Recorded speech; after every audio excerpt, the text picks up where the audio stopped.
Gentlemen, they're punking me up here, so we better get started. Idle minds. No, I was thinking while I was. So we're going to reconvene this meeting at 1:31 today, and we have the public hearing, accept the proof of publication. Move to approve. Second. Motion and seconded. Any discussion? All in favor, say aye. Aye. Opposed? Passes unanimously. Thank you very much. Okay. Chairman's statement and the public rules. Here we go. Our staff will present each item for consideration with staff recommendations. The Board of County Commissioners will have an opportunity to ask questions of staff when presentations are finished. The applicant will have an opportunity to make a presentation. The board will have a chance to ask questions of the presenter. People interested in speaking either for or against the project or issue may speak in person, or if virtual, they should register at the Seminole County website by going to the Board of County Commissioners page and clicking on the webinar registration link. If you are unable to join via computer or online, interested parties should call 407-665-0808 for additional information. If you would like to make a comment or are attending the meeting using a computer or iPad, check on the raise hand feature. If you have called in, you can raise your hand by pressing *9.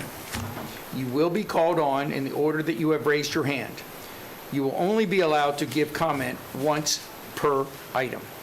Speakers should state their names and addresses clearly for the record and whether you are for or against the item. Speakers will be given 3 minutes to speak unless they are an official spokesperson for HOA or legally organized group, and they will be given 6 minutes. If a board member has questions regarding the speaker's comments, an opportunity will be given once the speaker's time has expired. Speakers should limit their comments to pertinent information regarding the agenda item under discussion. Keep your comments brief. Once all the speakers are heard, the applicant will have the opportunity for rebuttal if necessary. We will close the public hearing and put the matter in the hands of the commission for discussion, recommendation, or motion. Following the motion and second, there will be discussion and a vote will be taken.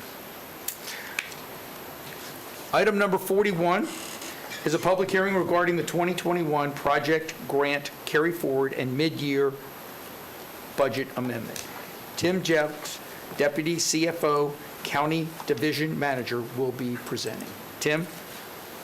Thank you. For the record, I'm Timothy. Excuse me for one second. And remember, consent items 46 and 47 are, kind of put together with this. So keep that in mind. So ask questions on those also. Tim, go right ahead. Thank you. For the record, I'm Timothy Jex with Resource Management. Item 41 is a public hearing request to carry forward grant and project budgets and adjust associated fund balances in the total amount of $297 million. As Commissioner mentioned, items 46 and 47 are related consent items that will require separate action based on the approval of the item. First part of the amendment will carry forward $31.9 million in grant revenues for 61 active agreements. This includes grants for community services, public housing, and public works projects. The next part of the amendment will carry forward $249 million over 472 active projects. These include budgets for our CIP, fleet replacement, facilities, technology, and other capital equipment. Next, we have reserve adjustments totaling $41.5 million across all county funds, including those with restricted revenues. The $9.4 million general fund adjustment includes savings from lapsed personnel, higher than anticipated sales tax revenues, and county staff who were reassigned to COVID-19 response activities and paid for using CARES funding. The final part of the amendment will establish new budgets, which are detailed on page 874 of your agenda. They include personnel and capital project requests. And in addition to the public hearing, we have two consent items, number 46 and 47. They are 21-037 at the sports complex will add 4 full-time and 4 part-time maintenance worker positions, as well as capital equipment required to maintain the fields. And item number 47, BAR 21-039, will add a new recovery coordinator position in emergency management. That concludes my presentation, and staff is here to answer any questions. Thank you very much. Tim, are there any questions of the Deputy CFO? Well, I think we should probably say we had briefings with you, and you answered a lot of our questions over the course of the last week related to this item. So Yes. Please don't take the fact for any of the public that are sitting here that we're not asking questions about a $200+ million carry forward. We had a lot of time. So Thank you. Thank you. Thank you. Okay. Is there anyone in the public that wishes to speak on this item? I don't see anyone here that has signed up for this item.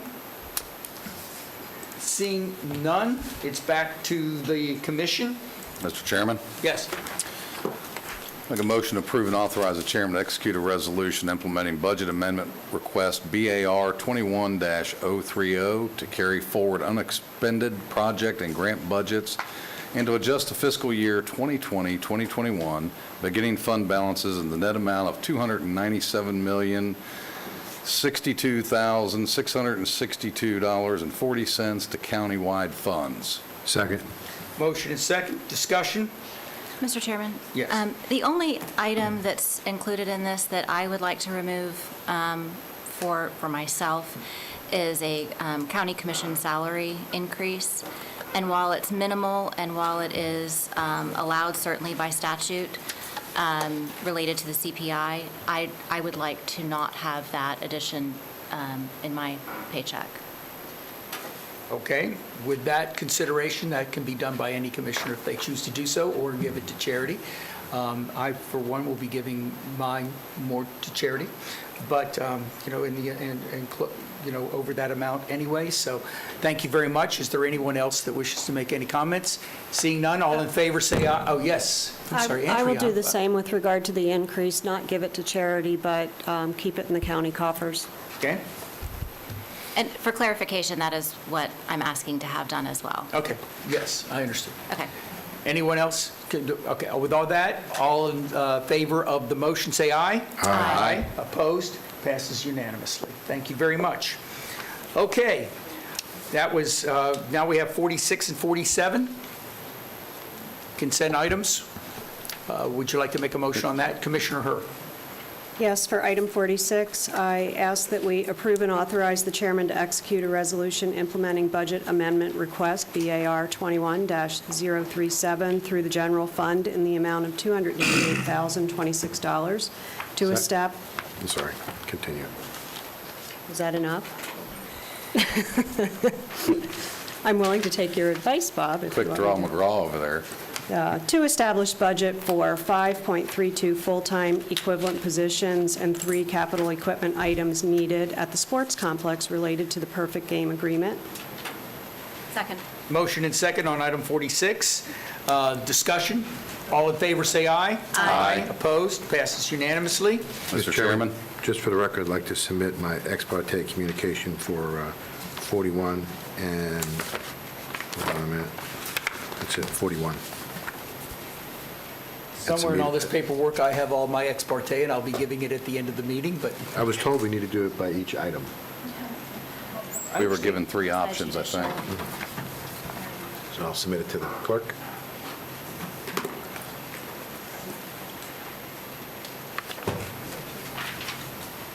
anyone else? Okay, 47? Mr. Chairman, Yes. make a motion to approve and authorize the chairman to execute a resolution implementing budget amendment request BAR 21-039 through the general fund in the amount of $35,534 to establish 1 full-time equivalent position in emergency management. Second. Motion and seconded. Is there any discussion? Seeing none, all in favor say aye. Aye. Opposed? Passes unanimously. Thank you very much, and thank you, Tim.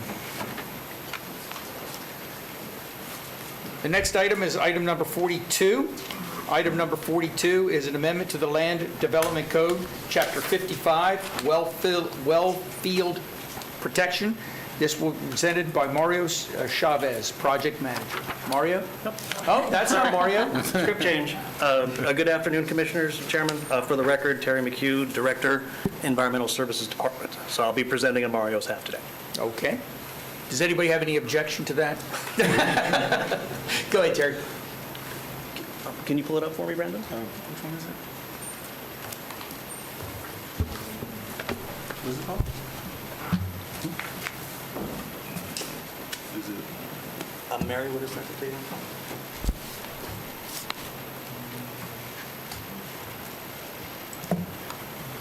That's it? Nope, it's 43. I'm sorry. PCC. The state. I can proceed. Is it Crawford and Littler? No.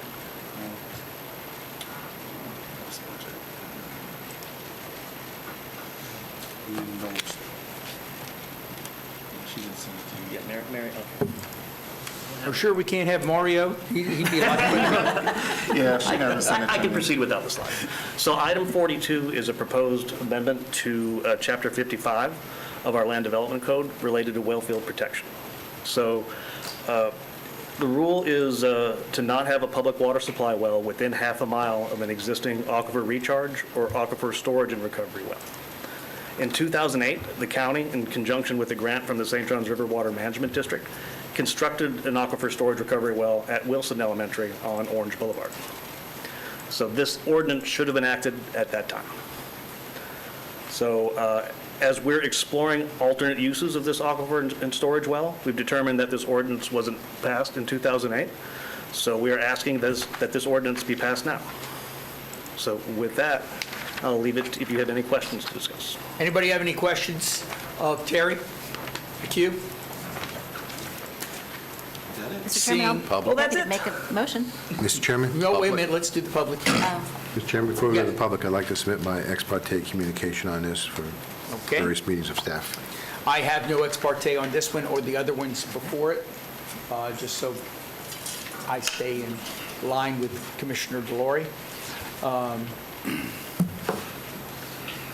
So, with that, I see no questions of Mr. McHugh, but I do have somebody from the public that wishes to speak.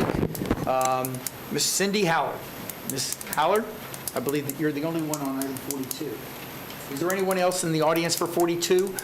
Not the Cove, 42. This is on the well field. Okay. Hi. Ms. Howard. Cindy Haller, 1731 Beacon Drive, Sanford. I support it, so I just wanted to say that I think it's, it's overdue. So thank you for putting that forward. It's a good addition to the Land Development Code. Thank you, ma'am. Anyone else in the audience that wish to speak on the well field protection? Seeing none, do we have anybody, Clint, in virtual? No, sir. Nobody in virtual? And no questions of Mr. McHugh, so we'll close the public hearing. Mr. Chairman, Yes. I'll make a motion to consider an ordinance amending Chapter 55 well field protection of the Seminole County Land Development Code to add a new section to prohibit the installation of a water supply well within a half a mile, 2,640 feet of existing or permitted aquifer recharge or aquifer storage and recovery wells countywide. Second. Motion and seconded. Any further discussion? Seeing none, all in favor? Just for Yes, clarification, Commissioner Delory. I think it's 250. 2,650 feet, not 40, just for clarification. I think I heard 40, it's supposed to be 50. Oh, my document says 40. Oh, well, that's special. My document It says says 50. Mine says 50. Mine says 40, and I'm working right from the public availability of the online documents, so Can we I get guess we need clarification Can we on get that. clarification from staff, please? Mr. Attorney? Should we do the difference, 245? No, I think we should do the 250. I think, Just a joke. Novus says 250. In the draft, Mr. McHugh, yeah, go ahead. in the draft ordinance, Paul Chipok, Deputy County Attorney, in the draft ordinance in your package, at page So maybe I could clarify real quick, Mr. Chapak. A half a mile is 2,640 feet. Right. So whether yours says 50, I'm sorry that my fellow commissioners all have it wrong. Simple math tells us half a mile is 2,640. Jay, I'm good either way. I just No. want to make sure we're correct. Okay, let me just make sure just that we're trying to all save together on everybody this, and time. we've done this the right thing with the public record. Mr. McHugh and the attorney, are we okay? Yes. Okay. We are So- okay. It does reflect 2,640 feet in the ordinance. And that is the motion that That is the Commissioner motion. Zimbauer made. It has been seconded. Is there further discussion on the motion? Seeing none, all in favor say aye. Aye. Opposed? Let's It go. proves that everybody reads their agenda. Right. That's right, so good for you. Okay, thank you very much. And we can do math. Yeah, we can do math. Or you can. All right. Now we're going to begin the quasi-judicial public hearing, which is item 43 through 45. While the board welcomes comments of all persons with interest in the proceeding, the Florida law requires that the Board of County Commission's decision in a quasi-judicial action be supported by the competent, substantial evidence presented to the board during the hearing on the application. Competent, substantial evidence is such evidence as a reasonable mind would accept as adequate to support a conclusion. There must be a factual basis in the record to support the opinion testimony from the expert or non-expert witnesses. This means that by providing the public comment needs to provide comment that are based in fact and not just opinion in order for the board to consider it as a basis for decision. And I'm sorry, people, everybody is reading stuff here, so let me Excuse me, just Mr. Chairman, stop point of here. order. If people are giving us to the dais, can we give it to the clerk or one person instead of coming and just handing you stuff? Well, we don't have a clerk in Let person. me ask, please, while I'm reading this, that we don't present anything, and we can just present it to the county manager or Yeah, county attorney. they can give them, in the absence of the clerk, they can give And it to then me. she'll give it to me. Thank you very much, everybody. Okay, persons presenting testimony may rely on factual information that they present, that is presented by the county staff, that the applicant presented, or on factual information included in the county staff report or support their testimony.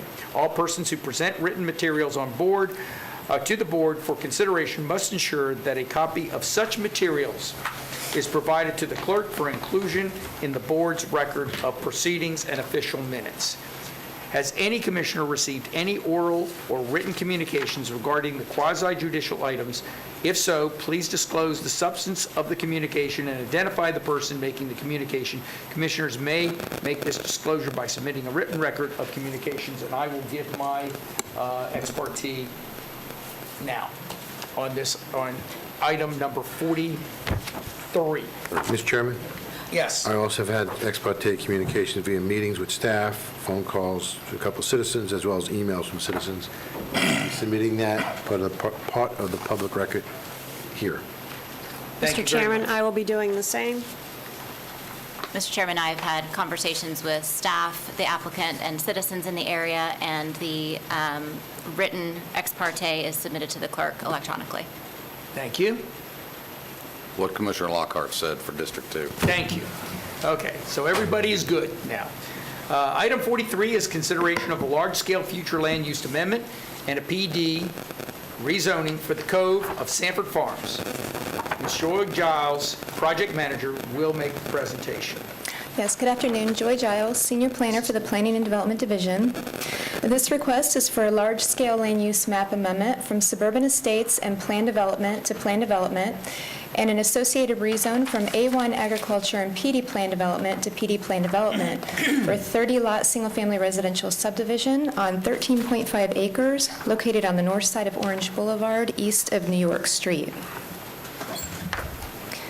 In 2007, the Board of County Commissioners approved the south 4.25 acres of the subject site as the Orange Boulevard PD with a density of 2.86 units per acre with a minimum lot size of 9,000 square feet. The site was never developed and the PD has since expired. The applicant proposes to develop the entire 13.5 acres as a single-family residential subdivision with a density of 2.2 units per net buildable acre for a maximum of 30 lots with a minimum lot size of 8,400 square feet, with the exception of the lots adjacent to Ohio Avenue that will have a minimum lot size of 10,200 square feet. The development will have a 10-foot wide landscape buffer along the west and south perimeter, a 40-foot wide landscape buffer along the northern perimeter, and a 10-foot buffer along the south portion of the east perimeter. In February of 2020, the developer presented a similar request on 16.11 acres, proposing a density of 2.35 units per acre for a maximum of 38 lots with a minimum lot size of 7,700 square feet. The development did not have frontage on Orange Boulevard and proposed access from New York Street. The request was denied by the board. The current proposal will have access from Orange Boulevard, which is classified as an urban major collector. The developer will be required to dedicate 25 feet along Orange Boulevard for right-of-way. The section of Orange Boulevard lying between State Road 46 and Monroe Road has improvements scheduled into the county 5-year capital improvement program. The plan improvements provide for the widening of Orange Boulevard to a divided 2-lane section west of North Oregon Street, a 10-foot shared use path along the south side of Orange Boulevard, a sidewalk along the north side of Orange Boulevard, and left turn lanes to be constructed at major points along the corridor in order to improve traffic flow. The program also provides for improvements to the roadway drainage, including an urban section with curb and gutter, a closed stormwater collection system, stormwater ponds for treatment and attenuation. If you turn your attention to the presentation slide, you'll see the properties highlighted in pink. Those are properties that have been acquired by Seminole County for the future development of stormwater ponds as part of the capital improvement program. The capital improvement project for Orange Boulevard is currently in the design review phase, with plans expected in April of this year. The developer is also required to dedicate a 10-foot right-of-way, 10 feet for right-of-way along Ohio Avenue and construct a sidewalk. However, in lieu of constructing a sidewalk, the developer proposes to pay into the sidewalk fund and is requesting a waiver from Section 5.12B that requires the developer to prep the area with clearing, grading, drainage, and sodding. The requested waiver is for the purpose of maintaining all of the existing natural vegetation along the north perimeter for the 40-foot wide landscape buffer. Staff finds the requested land use amendment and rezone to be consistent with the policy guidelines in the comprehensive plan and the land development code. The future land use element of the comp plan establishes criteria to be used in evaluation for proposed land use amendments, consistent with the requirements of state law and individual site compatibility. These criteria include some of the following. Criteria A, has the character of the surrounding area changed enough to warrant a different land use designation? The Suburban Estates future land use was assigned in 1989, and since then we've seen substantial growth along the Orange Boulevard corridor.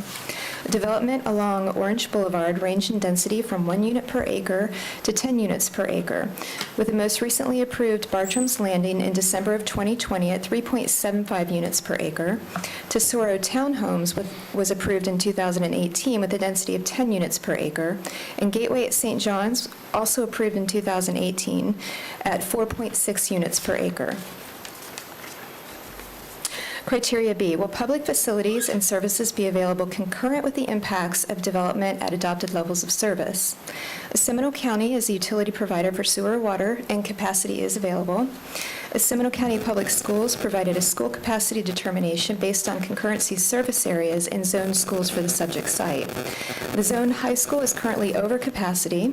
However, per the adopted interlocal agreement, available school capacity is based on concurrency service areas and capacity is available. The traffic impact statement shows that the roadway segments and intersections are currently operating at adopted levels of service and will continue to do so with the additional trips generated.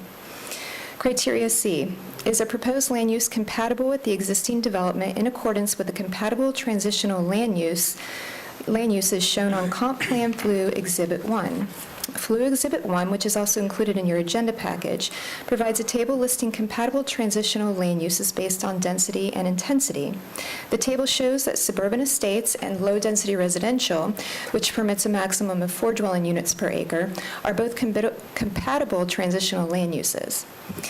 Staff finds the increase in density from the existing suburban estates land use of 1 unit per acre to the requested planned development land use of 2.2 units per acre to be consistent with Flu Exhibit 1. The additional 1.2 units per acre provides a more subtle increase in density than the low-density residential featured land use designation of 4 units per acre, which is also considered to be compatible. In addition, the property adjacent to the east of the subject site is developed as a single-family residential subdivision with a density of 3.46 units per acre and a minimum lot size of 7,500 square feet. Staff finds the request to be consistent with the Land Development Code and the PD zoning classification by providing the required 25% open space, providing perimeter landscape buffers, and a lot size that is compatible with the recent trend of development and growth in the area. The Planning and Zoning Board met on February 3rd, 2021, and voted unanimously to recommend approval of the request. Staff recommends the Board of County Commissioners transmit the proposed ordinance enacting a large-scale land use map amendment from suburban estates and plan development to state review agencies, and subject to approval, adopt the associated ordinance enacting a rezone from A1 and PD to PD, and approve the associated development order and master development plan as requested. Thank you. Thank you very much, Ms. Giles. Is there any questions of the staff? Seeing none, we will go right into the public comment. I first have a public comment. Mr. Chairman? As chairman, did you want the applicant to make a presentation at all? You're right. I'm sorry. Or statement? Please forgive me. Does the applicant wish to make a comment? Mr. Miller, I apologize. I would have caught my mistake. Oh, not a problem at all. Not a problem. Zach, for the record, Zach Miller at 8241 Via Bonita Street in Sanford. Just to give a little bit more history on what we've done, we actually have had, this is kind of the third iteration of what we've done. In 2019, we were at 2.7 units per acre.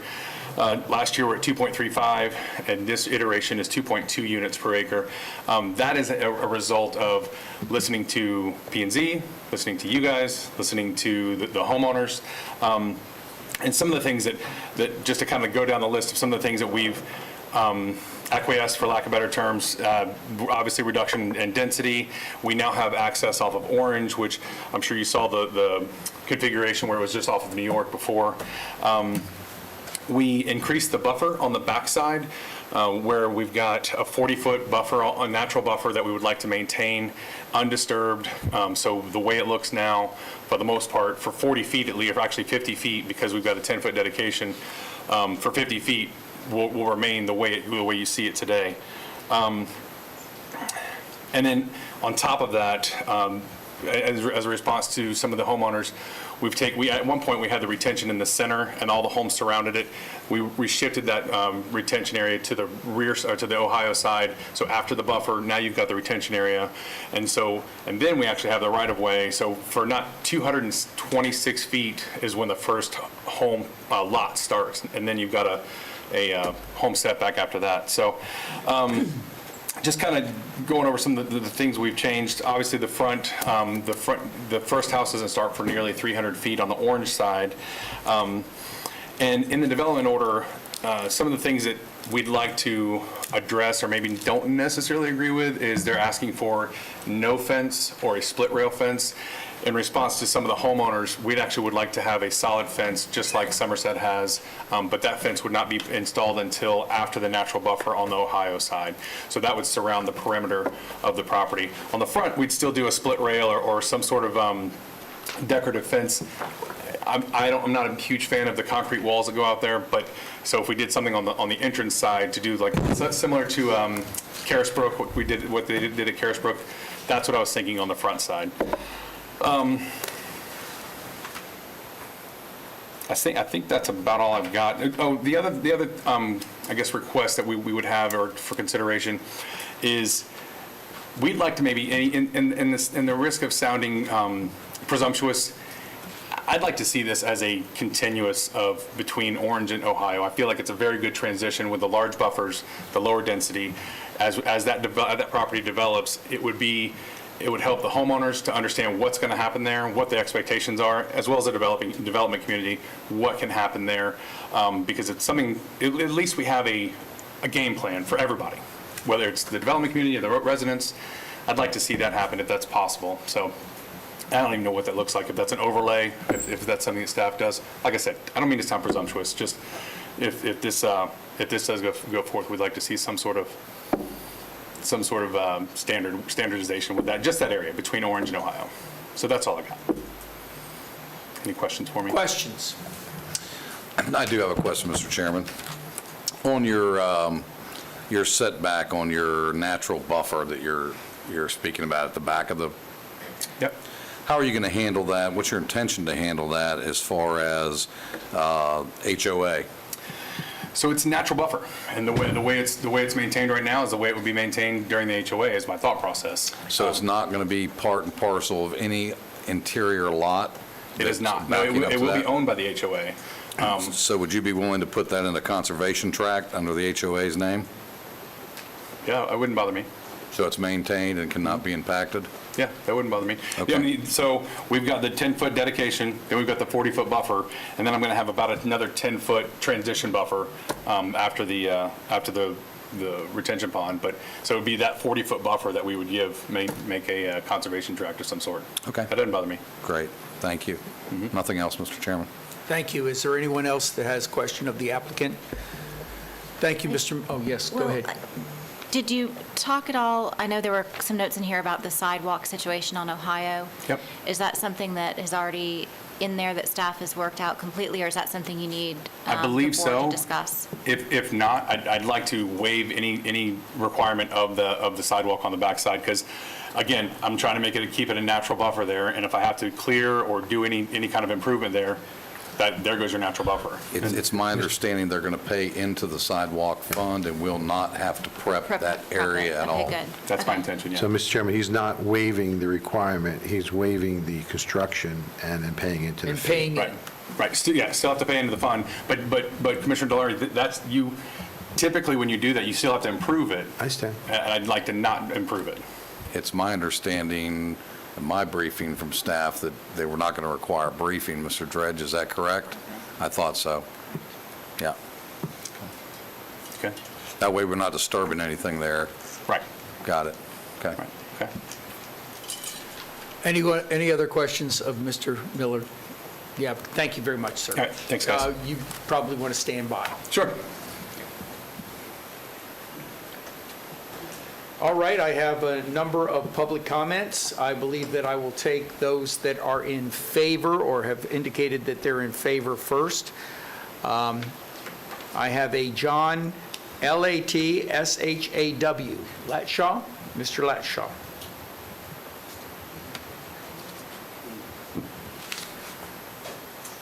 Yes, I'm John Lapshaw. I own the property there that's at 5035 Ohio.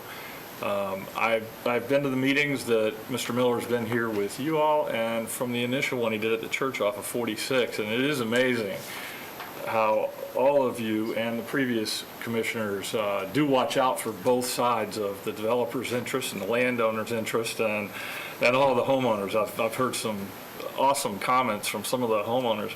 I like the development just the way that it is. I know I have an interest in it, so of course I'm going to be in favor of it, but at all of the meetings, I didn't actually hear anybody that was in favor of it, yet there are a lot of people that are actually in favor of it that don't come to these meetings and stand up here and say something about it.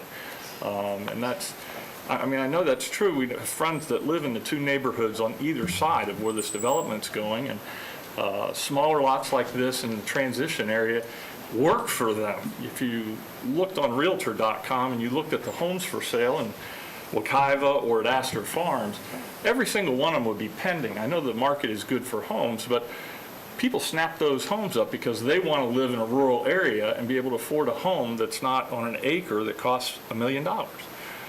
There's a lot of reasons that are good for this neighborhood, and I know there's opposition out there, and I think that they'll all get along pretty well with the development the way it's been changed. I think it looks good, and that's all I have to say. I don't want to waste your time. Thanks. Thank you very much, sir. Any questions? Thank you. Mr. Pete, B-U-I-S.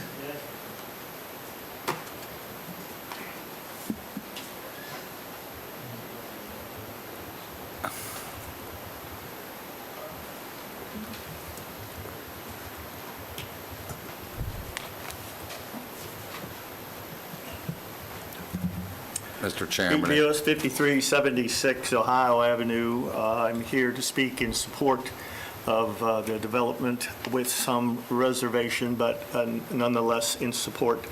I'd like to thank Commissioner Lockhart and through Commissioner Hare's assistant. We had a lengthy conversation yesterday that clarified a lot of questions. If I was king of the forest, I wouldn't be standing here. We wouldn't be doing no development up here. But I realize that that is not the case. And as you know, this is not the first dog and pony show. I've been up here many times arguing against any development up in this area. We are suburban estates. We want it to remain that way. You've got plenty of green sheets. You're going to hear that all over again. All that being said, I want to be cognizant of what I am willing to negotiate and give up, because I know development is coming, and I want it done right. It's been said before that Ohio is now the new line in the sand. Well, Somerset was put in.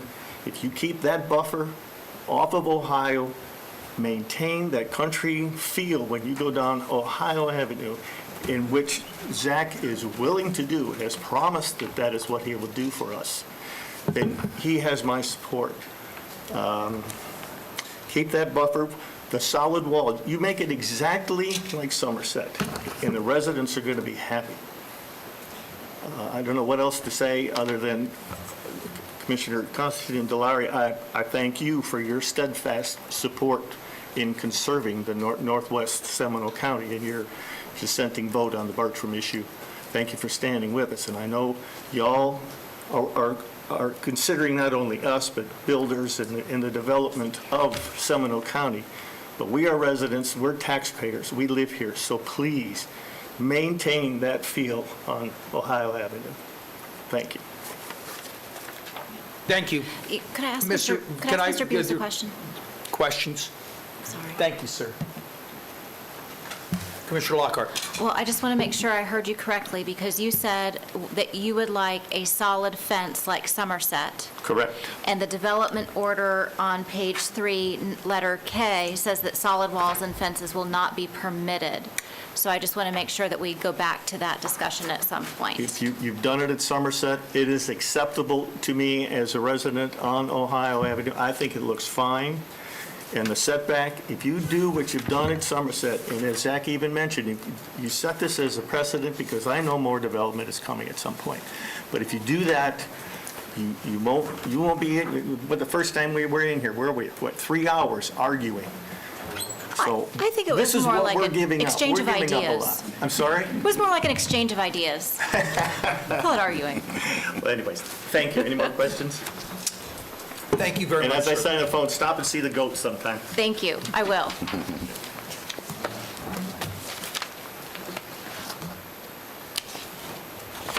And Sam, I'm not even going to try to say your last name, but it begins with an S-H-A-N-N-U-G-H-A-M, I believe.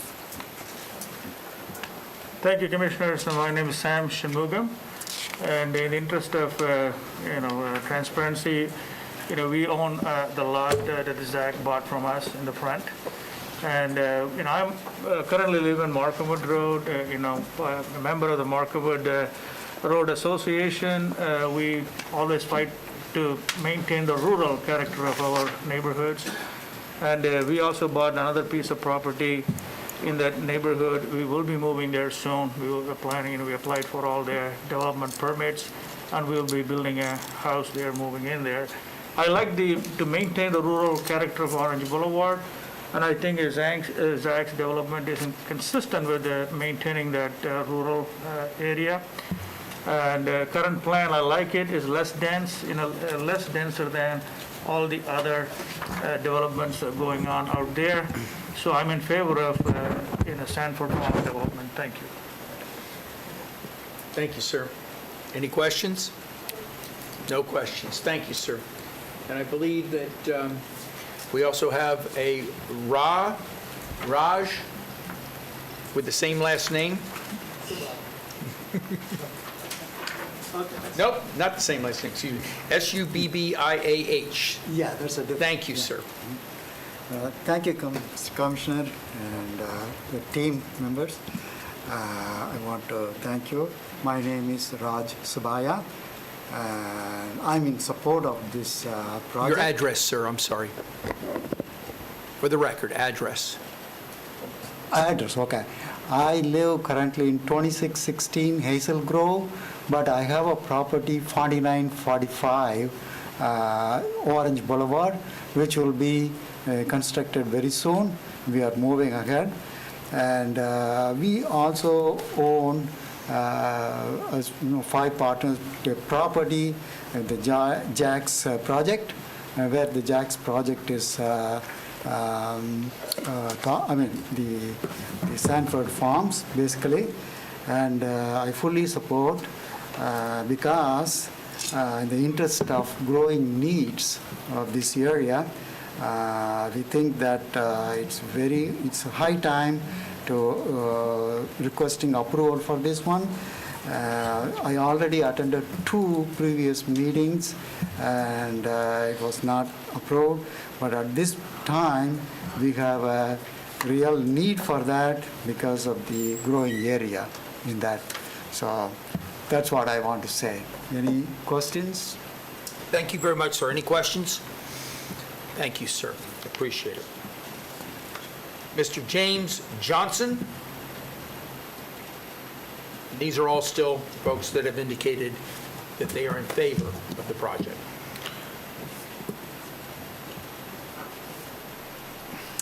Thank you. I noticed you didn't spell my name or anything. So Johnsson. I live at 5070 Ohio, which is basically going to face what's going on. So when we're talking about the natural buffer zone and stuff, my concern, and Zach I'll echo the comments from John, I believe. I hate to see his piece of property go. The trees there are absolutely beautiful, so I hate to see that go. But Zach, specifically like the buffer there, so the solid fence, I think a split rail will allow the wildlife to go into the neighborhood and become a nuisance. So I would suggest that's probably not a good idea. But to be specific on that buffer, because we're going to be looking at that from our house. So what are we going to do with it? I know we've talked about now you're going to give it to the homeowner so it'll be maintained by the city or the HOA. I just missed that. HOA. So the HOA, so your neighborhood will go back there and mow and take care of that area? It's all natural. I don't know there'd be any mowing per se. I'm sorry, Yeah. Mr. Miller, we really can't have a give and take. Yeah. If you have a question, okay. No put the give and take. question out, and then we'll get it answered, sir. Okay, so that's my concern there, is that what are we doing with that area? And is it just going to overgrow? And are we going to clear that ditch in there? Because if we don't, we have the potential for flooding. And we've already talked about all the growth that's happening on Orange. We're going to widen that. We're going to put in a bike path. We're going to put in parking lots. The traffic that's going to come down New York as a result of that is going to be immense. They're going to head down to the Bear Wilderness area. They're going to have no place to park. The road's too narrow.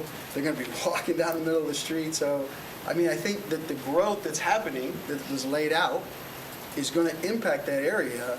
And again, the roads are narrow, and there's something that's going to need to be addressed there with all the flooding and all the things that are going to happen. But specifically on Ohio, I'm interested in what we're really going to do there. Natural buffer, and it's just going to grow wildly, or what trees and what kind of look are we going to create, and then who's going to maintain it. That's really all I have to say. And then the fence needs to be solid, because otherwise the wildlife's going to go in that neighborhood and it's going to become a nuisance. Thank you. Is there any questions of Mr. Johnson? Thank you very much, sir.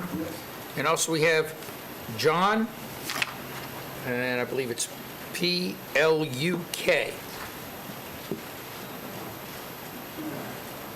Or P-U-I-K. P-U-I-K, right. There you go.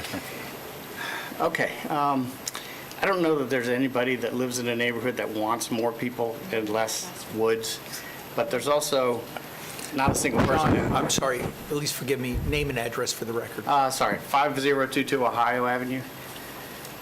there's also not a person that owns a piece of property that doesn't want to have the right to do whatever they want with it. So you're kind of in the middle, no matter what. I appreciate the work that Zach has done to mitigate the transition between the suburban estates and the subdivision, getting the entrance off of New York, or off of New York and onto Ohio. Orange Boulevard. That was a good idea. That will help. Pushing the homes a little further away, having retention closer to our area, that's also a great idea. I'm not opposed to it. It's probably done as well as it could be done, considering, what's happening. So I'm not opposed to it. Thank you. Thank you, John. Is there any questions? Seeing none, I have one individual here that is neutral, Mr. Scott Richards.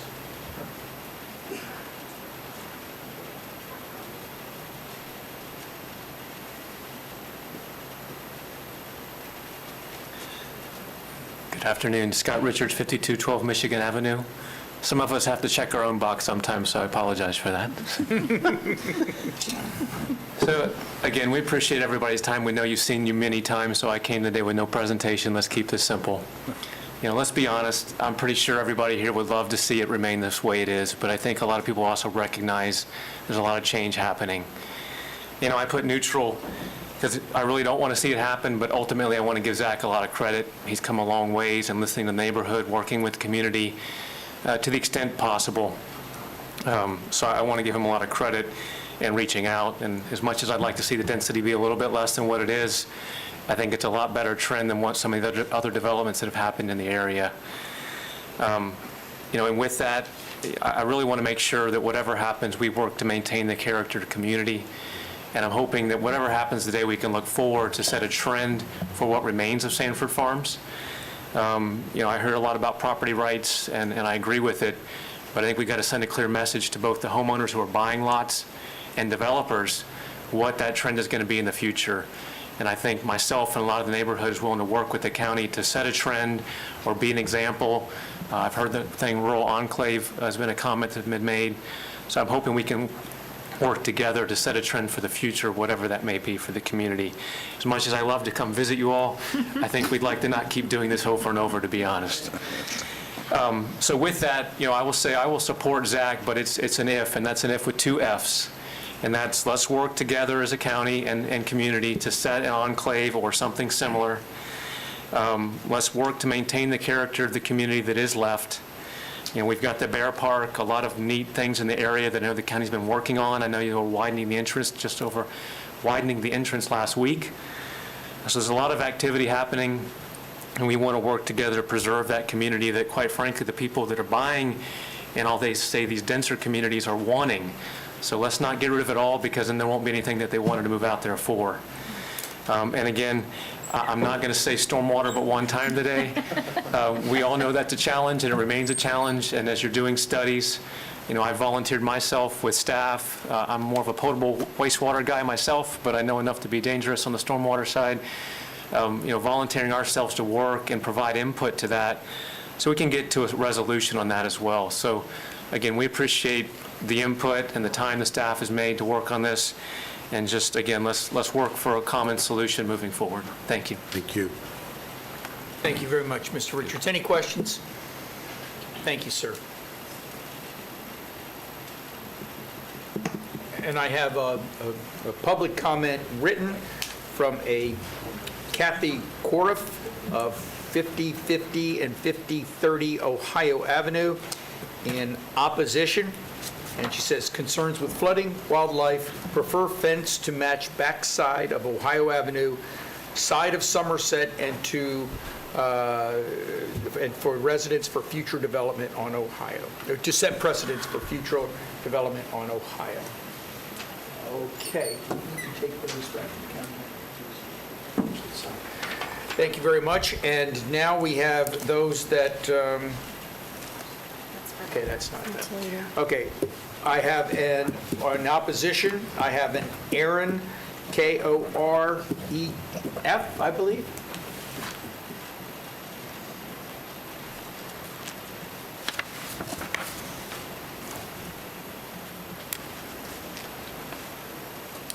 Good afternoon. Aaron Korf, 5050 and 5030 Ohio Avenue. We have 5 acres backed up to the north side of the cove, proposed cove. Of course, we're in opposition because we have such a large acreage there, and we'd like to see it kept that way. But honestly, in the last few weeks, Zach has strived to keep a lot of the residents happy. He's entertained us by redesigning it, giving us the buffer back. The thing I oppose the most is the ranch-style fence. I think it should be more like a standard given for Ohio. If we're going to call that the boundary, let's give it a standard similar to what you've heard to the backside of Somerset. And I think it'll make a lot of people happy and make it this go a lot easier. That's it. Thank you. Any questions of Aaron? Thank you very much, sir. And then we have Ms. Cindy Howler. Cindy?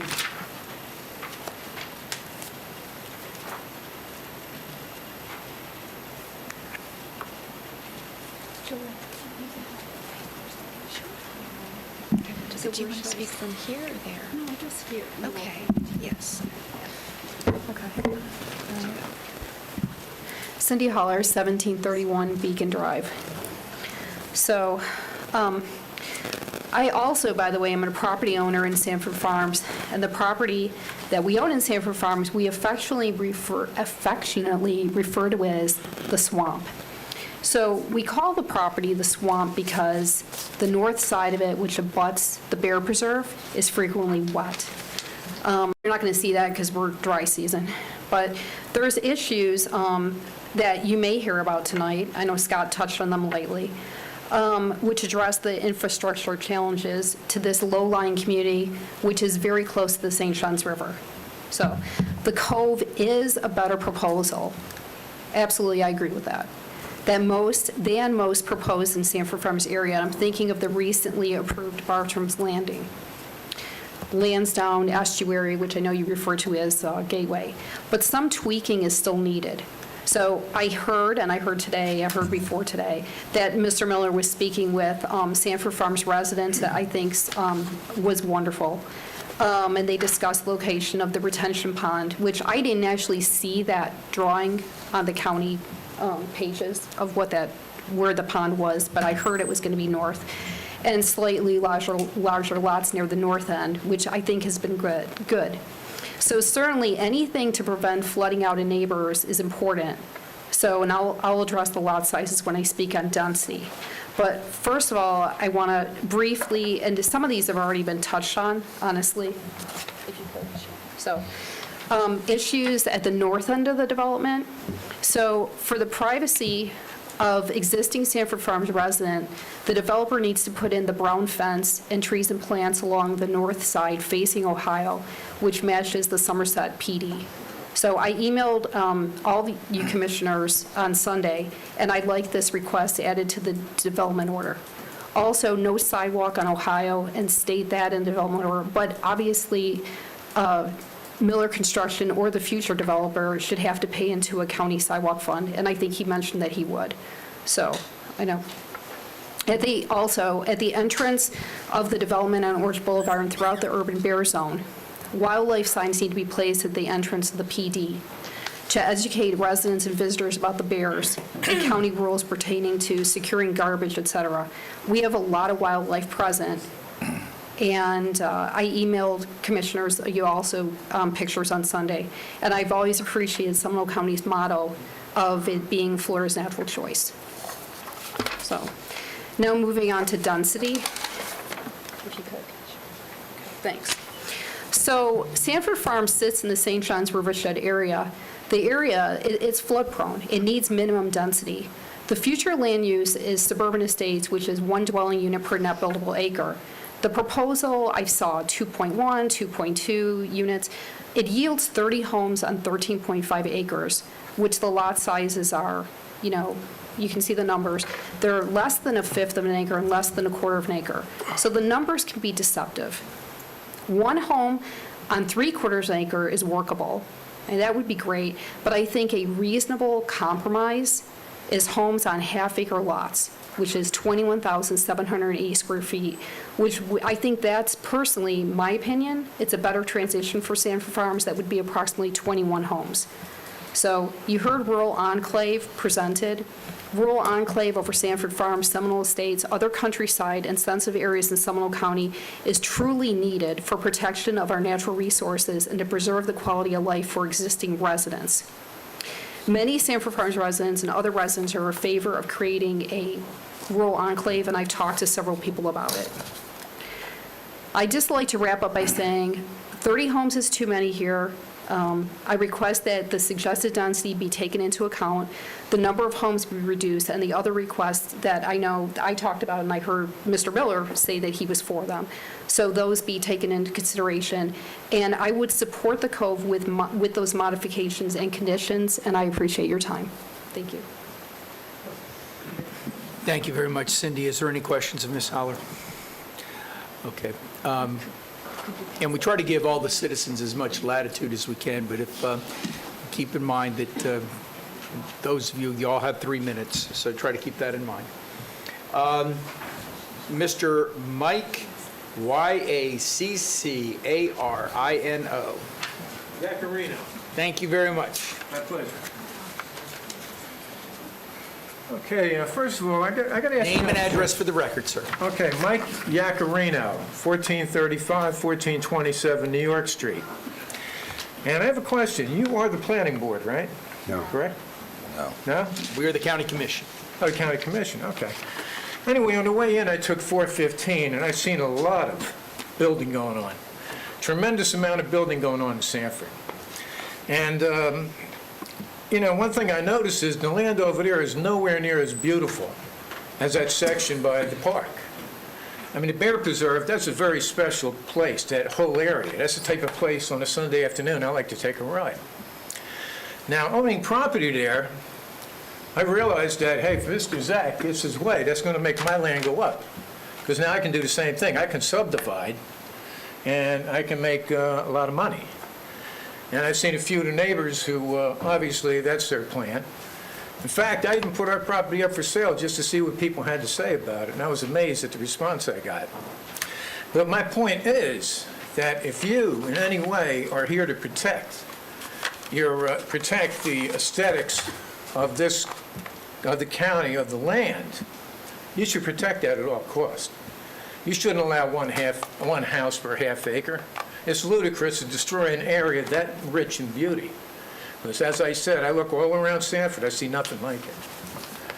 Also, having owned the property for 32 years, I can tell you it's a swamp. In fact, one year we raised submarines. And I don't understand how any retention pond in that neighborhood is going to work. To me, that's just failed engineering. But not knowing, you know, not that, you know, just being a common sense kind of guy and not having an expertise in that, I have to ask you, what are their plans? You know, what is this retention pond about, and how is that going to protect us from going further underwater?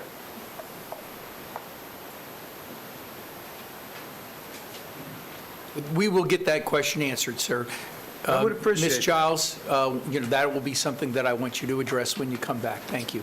And in closing, I'd just like to say, you guys have done a great job over the years. I realized that, hey, everybody wants a fair shake here, but you should protect that area because it's absolutely stunningly gorgeous. Thank you.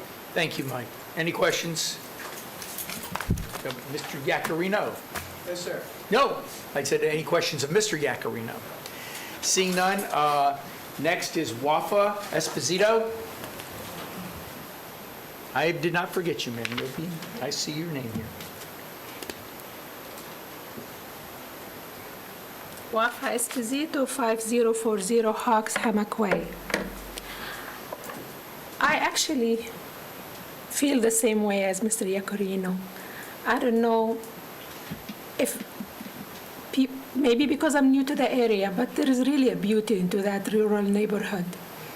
What is history? History is an event, and that neighborhood was a result of that.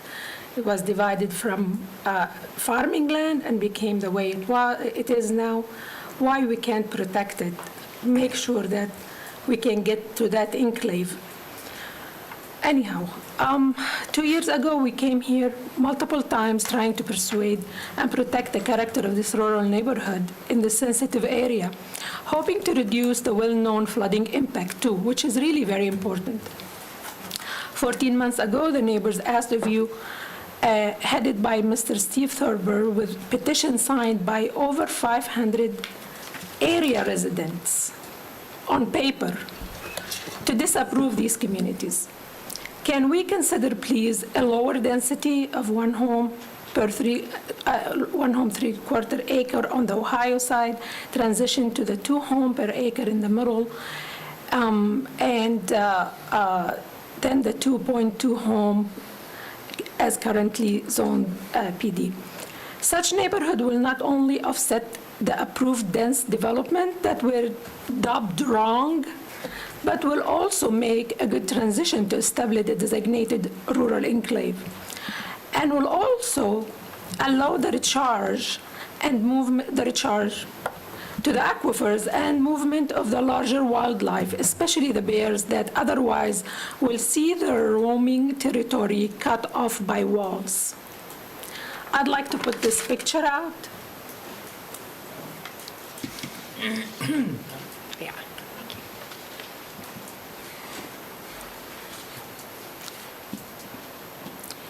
So maybe Mrs. Gilles knows our neighborhood is, yes, thank you so much. That neighborhood there is also escalated that way with larger lots.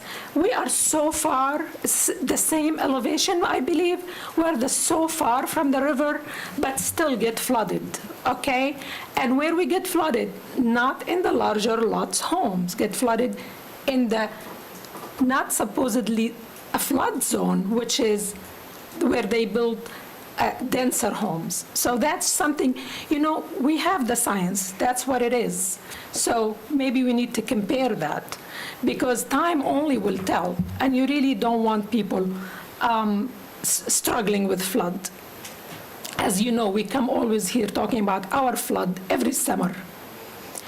A wall fence, maybe following walls, will result in constricting the bears into the non-fenced communities.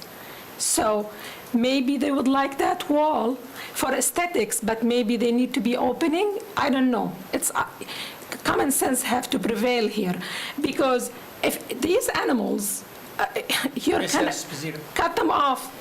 You're going to cut them off, they're going to come to the other neighborhood and it's more than nonsense.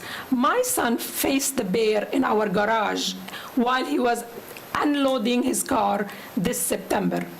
If you go on next door, I am going to be making a poll to show you name and time, dates of how many interactions been happening between bears and humans. And that is not a good sign. It's been increasing, and the wholesale market is hot for all homes. The Miller estate is a proof of that. The only problem, none of those homes with larger lots being offered. So we know what Mr. Miller is capable of. We really hope he can come up with something really good, maybe with a lot of attention also Ms. to the Esposito, environment. please. Thank you so much. Thank you. I mean, we really appreciate you coming and everything, and I just want you to keep in mind the 3 minutes. Thank you, ma'am. Is there any questions of Ms. Esposito? Thank you very much, ma'am. I appreciate it very much. I keep forgetting to do. Ms. Sandra Zaccarino.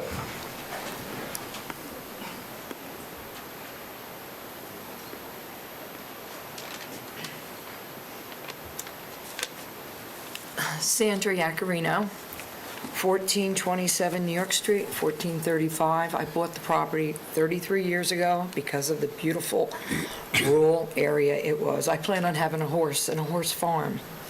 I live right on New York Street, so I pretty much back up to this property. We flood right now. We flood out. If he brings any kind of soil into this property, I will definitely going to flood much more.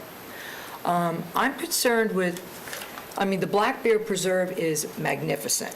But the bears don't go there anymore. There's too many people. It's like Disney World. It's so crowded. They park in front of my property now. They have nowhere to go, the people, when they come. Google hiking, they all take you right to the Black Bear Preserve. It's overcrowded. The bears won't go there. They're scared to go there because it's so crowded. Too many people. Now, there was a mama bear born with 4 cubs. She was born on that property that Zach owns. She was born there. So now she travels from my property to his property. So where's she going to go now? Because she won't go into that preserve because there's too many people that it's like Disney World back there. It's crazy with people. It became so popular, so overcrowded. They park in front of my house. I'm concerned with the flooding. What happened to 1 acre? I thought we agreed on 1 acre per lot. Why can't you donate this property for a park for the kids? There's so many houses out there. There's no parks. There's nowhere for the kids to go, or the families, or the bears. Why can't you donate this property for the community? That's what we need, because if you look at that map, if you could bring that map up real quick, I'll show you. Right where his property he's talking about, it's all rural from that area. Somerset should have never been allowed. It's awful. I'm across from it. I'm looking at big concrete buildings. They're ugly. Half of the bushes and trees died that they planted as a so-called buffer. It's terrible that was allowed. But right here where he's talking, this is all rural. Why do you want to put another massive concrete subdivision in there? This should have never been allowed, okay? You need to preserve this property. You really do. You're going to turn it into Altamont Springs if you bring another big, heavy subdivision into this area. It shouldn't be allowed. It really shouldn't. You should donate it. We should buy this for the kids, for all these people. Thousands of families. They need a place to go. They won't go. It's only a hiking trail back there. That's it. You can only hike back there. And there are no wildlife because there's too many people that use it. The bears don't go there. The bears go on everybody's property. That's where the bears go. And I hope you can preserve the property, or at least what happened to 1 house per acre. And I'm concerned about the flooding, really. You're going to bring that property up. My property's already floods without that property being raised. Once that property's raised, I'm gonna be like St. John's River. Thank you. Thank you, ma'am. Any questions? Next, we have George Sellery. George?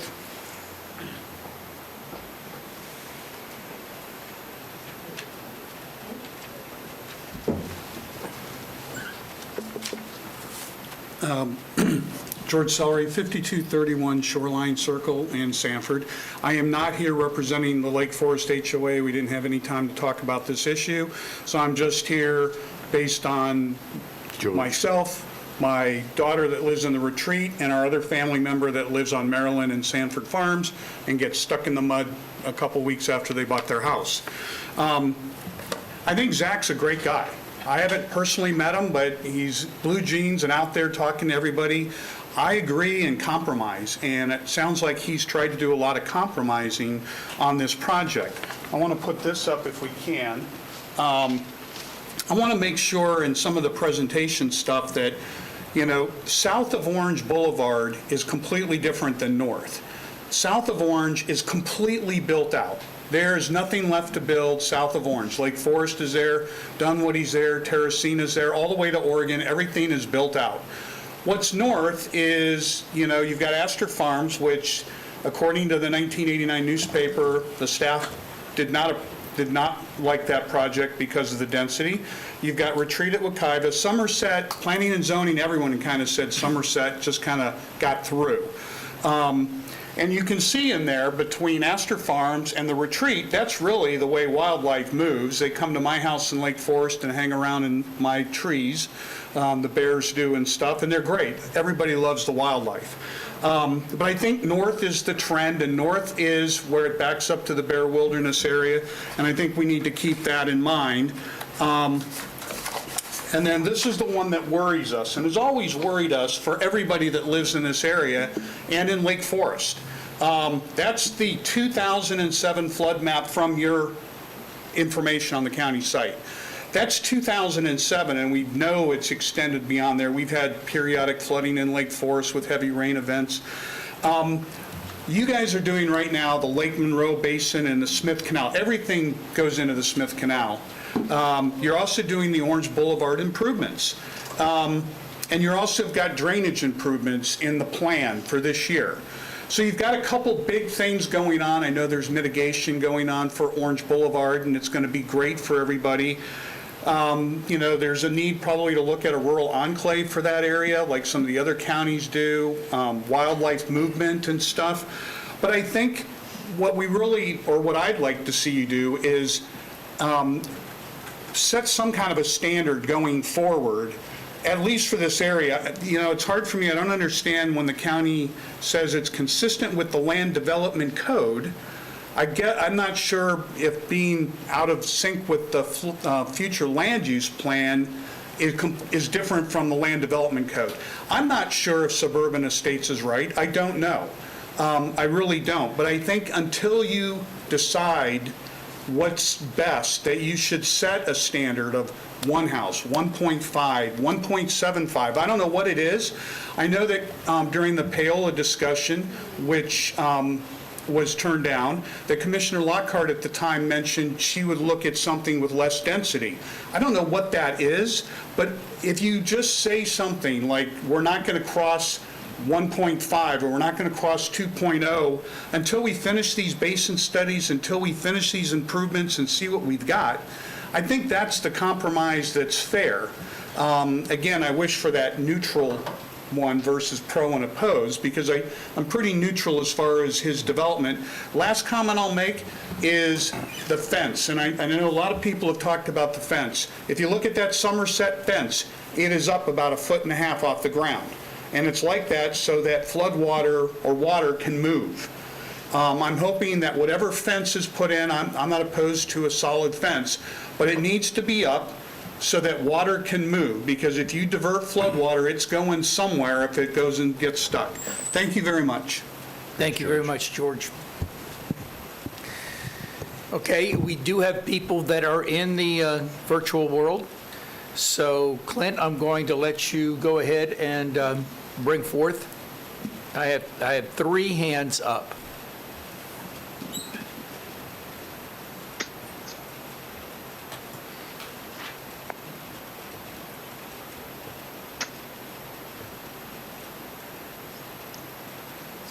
Hello? Hello? Yeah. This is Joe Humphreys. Can you hear me? Yes, Joe. Go ahead. Name and address, please, sir. Yeah, Joe Humphreys, 883 Cardinal Point Cove, Sanford, Florida. I'm one of the people that would have been there today if not for medical procedures. In a recent commission meeting, Commissioner Hurt rightfully suggested analyzing an important issue that you all were considering from a 30,000-foot level, kind of the big picture, seeing the forest for the trees kind of idea. And I agree with that. And that's what you should do with this entire Orange Boulevard, State Route 46 corridor. When I bought here in 2008, I did a lot of homework that probably a lot of people don't do, having been a realtor for 30 years and investing in real estate. And when I looked at what was happening in this area, what it was designed for, and having been in Tallahassee during the whole negotiations and debates over the Wekiva Parkway, I saw a commitment. I saw a state government, a local government committing to protect one of the most unique areas in the state of Florida, and I've lived in a few of them. That's why I made the decision to move here. You've heard today, Zach is, again, a nice guy, doesn't live too far from me, makes money selling houses on 1-acre lots, just kind of like where I live. It's doable. It's financially feasible. We talk about property rights. I'm all for property rights. When I looked at this area, guess what? Yeah, there's a lot of property rights. I know people out here building houses, selling houses, and making money.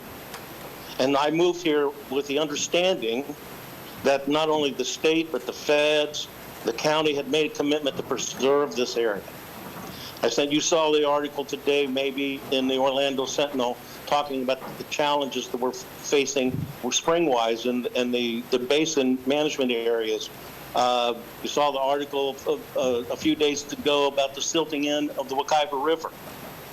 This area was originally platted and zoned for a reason. It's flood-prone. When the Astor family owned that entire area, it was farmed and it was protected because it was prone to flooding. They farmed in the areas that flooded, and they did everything else. They raised timber and stuff on the areas that didn't. The thing that, if you look at the aerial of this particular property, you will see that it is the most densely wooded remaining plat of land outside of the bear zone. Now, according to the USGS, one large oak tree transpires 40,000 plus gallons of water a year.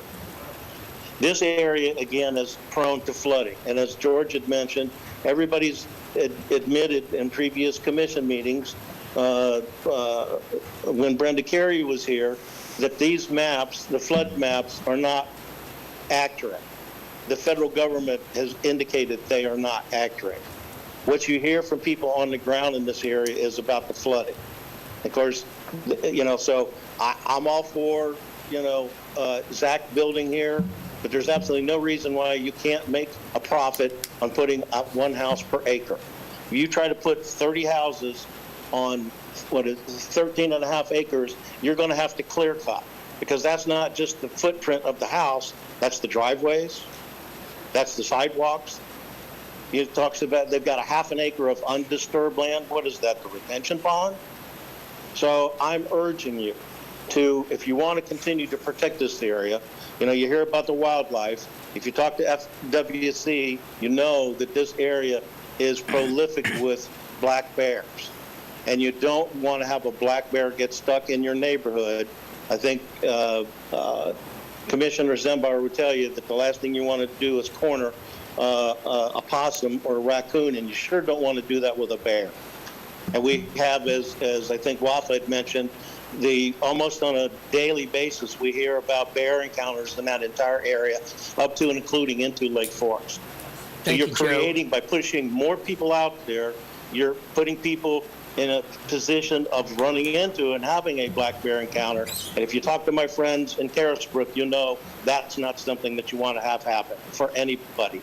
So I'm urging you to not approve this. We need to draw the line in the sand somewhere, but the line seems to keep moving. We've heard those conversations in Washington. Joe, please. Draw the line, stand by it. You have zoning that works, you have zoning that was designed for people to make money on. I'm urging you to maintain the zoning as it is now. Thank you. Thank you, Joe. Got the point. Appreciate it. Anybody have any questions for Joe? Thank you, Joe, very much. All right, who else do you have, Clint?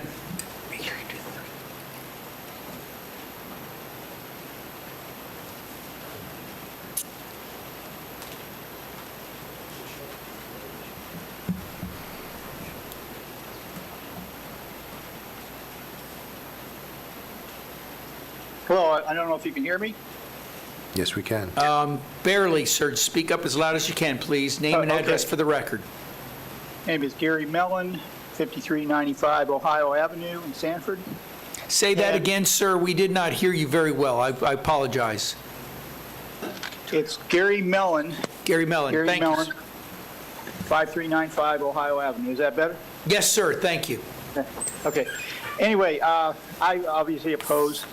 My issue is the same as all these others are, the flooding, the wildlife, the bear issues.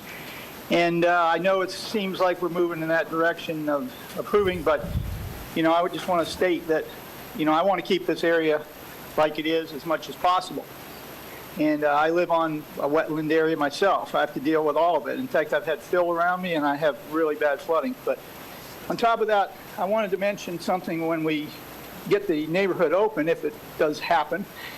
I don't want to see Orange Boulevard being used as a cut-through anymore, because the additional traffic from this new neighborhood plus the others And also the people trying to cut through from 46 to get on I-4 is outrageous when that time of day comes around. So if there was some way we could stop that, put a light in the middle of it or whatever, that would be much appreciated. And I also would like to ask Zach if it's possible, to reserve maybe a couple of spots in the neighborhood for some original old growth oak trees, because some of those are, 80, 100 years old, beautiful live oaks.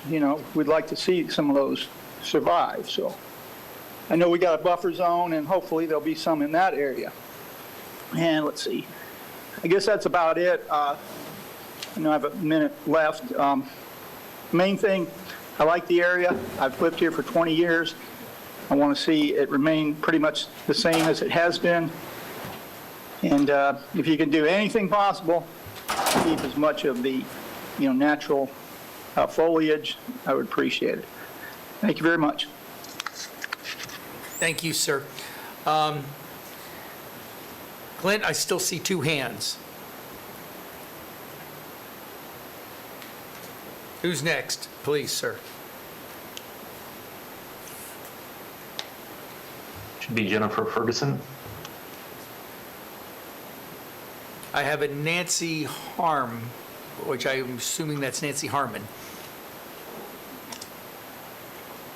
Yes, sir. You have Jennifer Ferguson. Oh, Yes, Jennifer I'm here. Ferguson, hi. Name and address for the record, Jennifer. Thank you.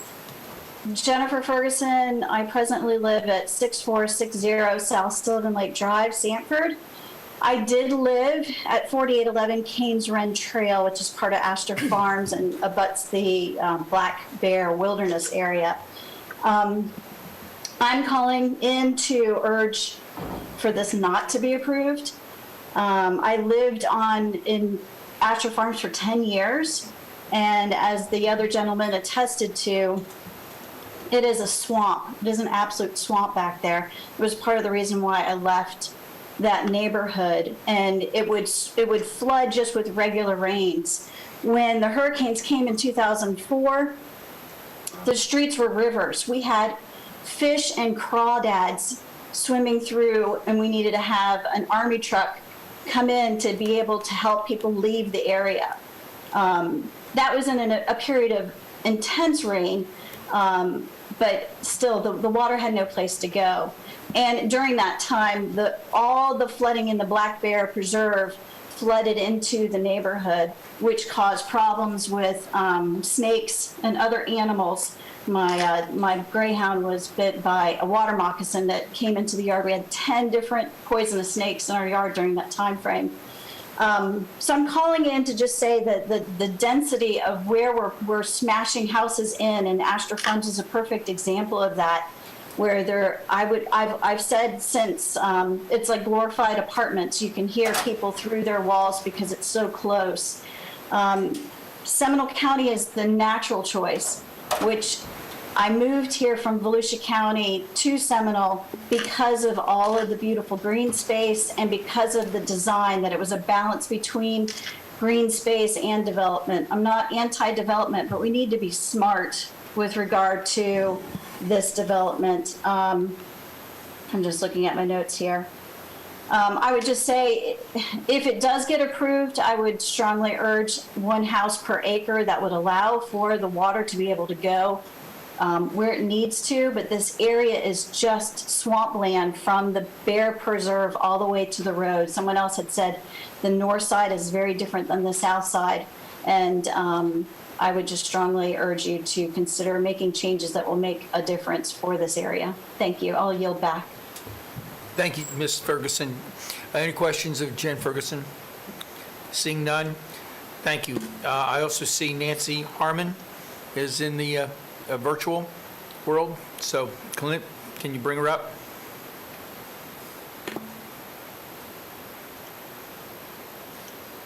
There you go. Can you hear me now? Yes, Nancy, we can. Okay, thank you. Thank you for giving me the opportunity. I've sent some Nancy, my comments name and address for the record, sorry. I'm sorry, 752 Pioneer Way, Geneva, Florida, 32732. I've sent some of my comments in, but I wanted to just, again, reiterate, what other people are saying, that they're not against development, and I'm not. But what I am asking for is, and I know a lot of the interpretation is infill, transition.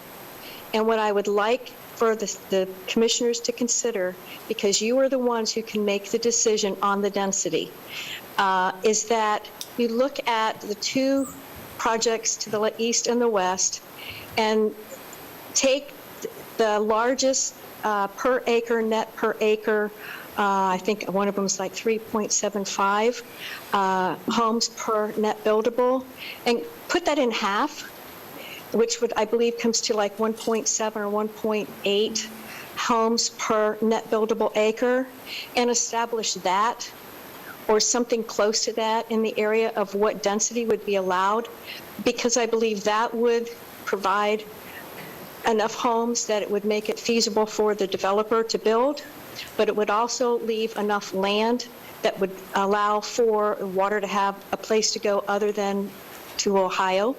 I'd also ask that you would require a drainage system to be designed in a different way that's been designed in the past, and that being that it would bring the water to Orange and off of the Ohio. My thought on that, and I'm not a big engineer or anything, but if you could require that fill only be provided for where the house is, the house pad, and fill for the roads, and leave the other areas so that they drain into a natural, as they would, into the drainage systems to go to the stormwater management. Perhaps that's going to take some of the water pressure off of the land that's going north, because their flow, because of the change of the contour of the land, would not force more water to head towards Ohio. I'm just trying to think of ways, because I know you all are looking at the win-win, that there can be a win, but I do believe the density is too much for that area. And I just ask that you take a real strong look at the drainage, and also reprioritize the status of the Orange Boulevard service safety project improvement. Make that more of a priority, and put more emphasis on getting the drainage done, the stormwater management systems in. Take the ditches that are already inadequate, make the ditches in that area sufficient to handle the flow, and take the water off all the properties that are being indulged with the water because of these rains, and just the matter of the land being already very low. Thank you for your time, and I appreciate your support. Yeah. Thank you very much, Nancy. Is there any questions to Nancy Harmon? Seeing none. Clint, do we have anybody else that's in the virtual world that wishes to speak on this issue? No, sir. Okay, thank you. Is there anybody else in the audience that we've missed? All right, we're going to close the public hearing then. Before I ask the applicant to come up, I just want to ask Ms. Giles, did you want to answer that one question of the individual citizen? I think it was Mike. Yes, regarding the drainage for on-site. Yes, I can.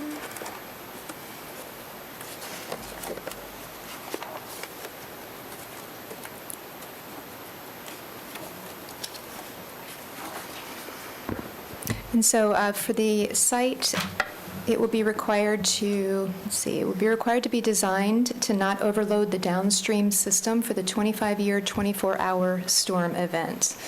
I'm not an engineer, so I cannot explain that further, but we do have the county engineer present as well as the engineer for the site, the development. Okay, thank you very much. We might get more clarification later if there's a question.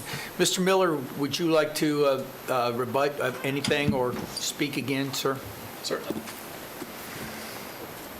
So, and I appreciate everybody's viewpoint on the matter. Some of the things I would like to point out, we are doing some of the things, and specifically the last person talked about, where with that larger buffer in the back, that's the natural grade of the land going towards the north. The lowest point is at the north. So as it drains back, that's going to act as a natural percolation for that water coming back there as well. Want to kind of drive home the point. There was a lot of perspectives on the fence. Some wanted the split, some wanted the solid. I'd like to drive home the point with the solid, specifically because if you did the split rail, you're going to have individual homeowners putting in their own fence.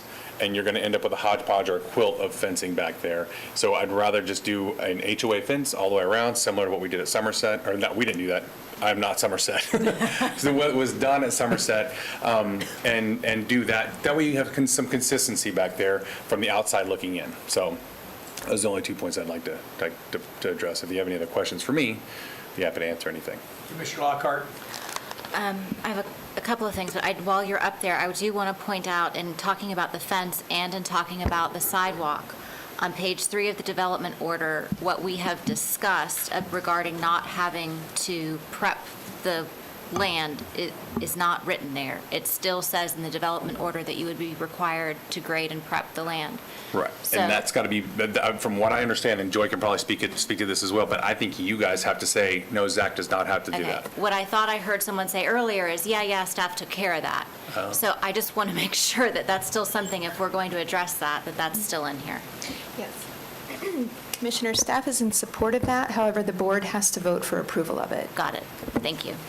Further question? Oh, go ahead. Well, I just want to, there was also a question, and Mr. Miller, this may be for you or it could be for Ms. Giles, but there was also a question from the public about the comprehensive plan and what's considered compatible. And on page 1008 of our agenda for the day, you inserted a table for us. Could you go through this table that is a part of our comprehensive plan and talk about adjacent future land use? Yes, I can. Let me pull that up.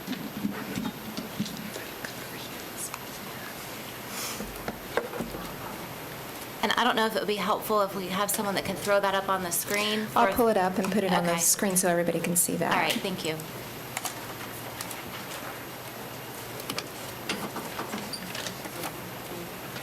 Thank you.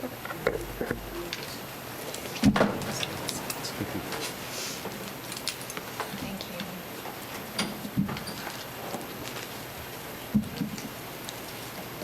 you. Does anybody have a lineup after Commissioner Lockhart? Does anybody else want to speak? At some Right point, now? At some point, we take Yeah, a break. okay. Just wanted to make sure. Then I'll recognize you next, Commissioner. I just want to take a break. Oh, you, Okay, so this is Flu Exhibit 1 in the comprehensive plan. Excuse me, compatible- Chairman, I cannot hear you. Very hard to hear. Joy, you got to speak up. Thank you. I don't think the mic's on. Can you check this? I'm not sure if it's on. Okay, is this And better? remember, we don't have a clerk here, Joy, so please name and address, name and title, not address. Okay. Joy Giles, Senior Planner, Planning and Development.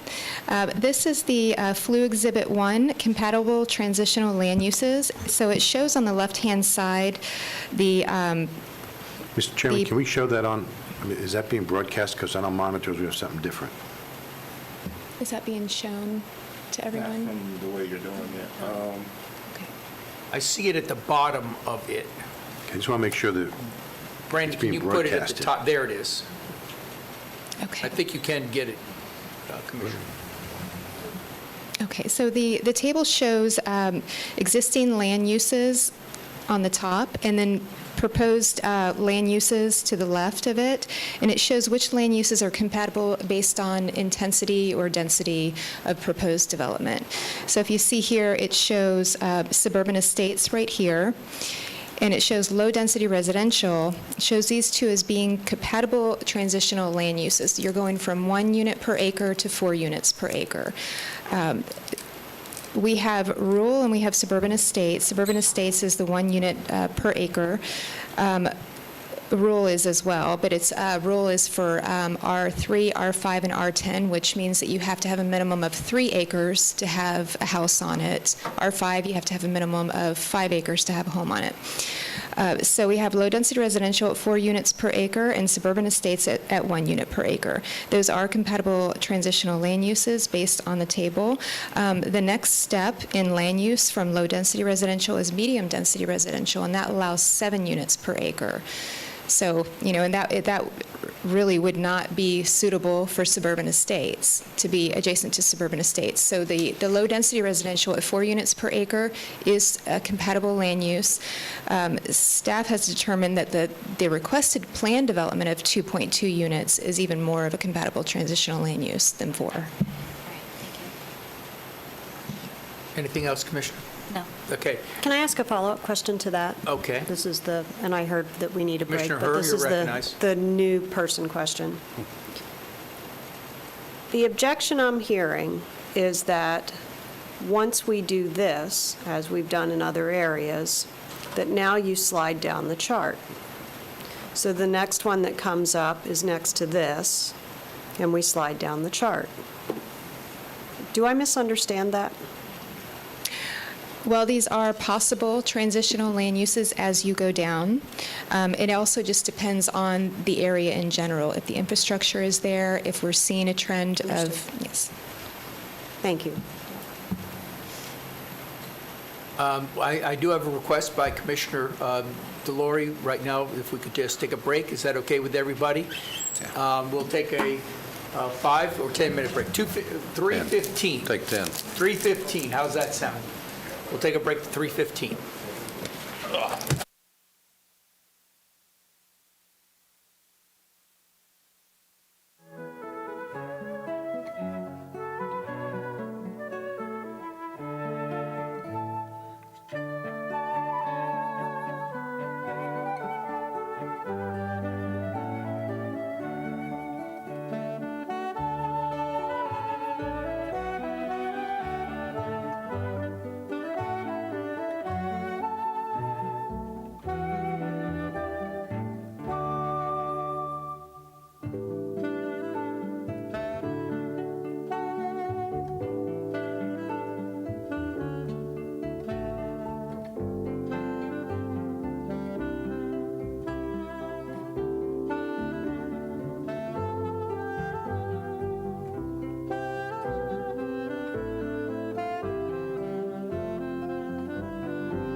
When we're taking breaks, that does not mean we take breaks from the masks.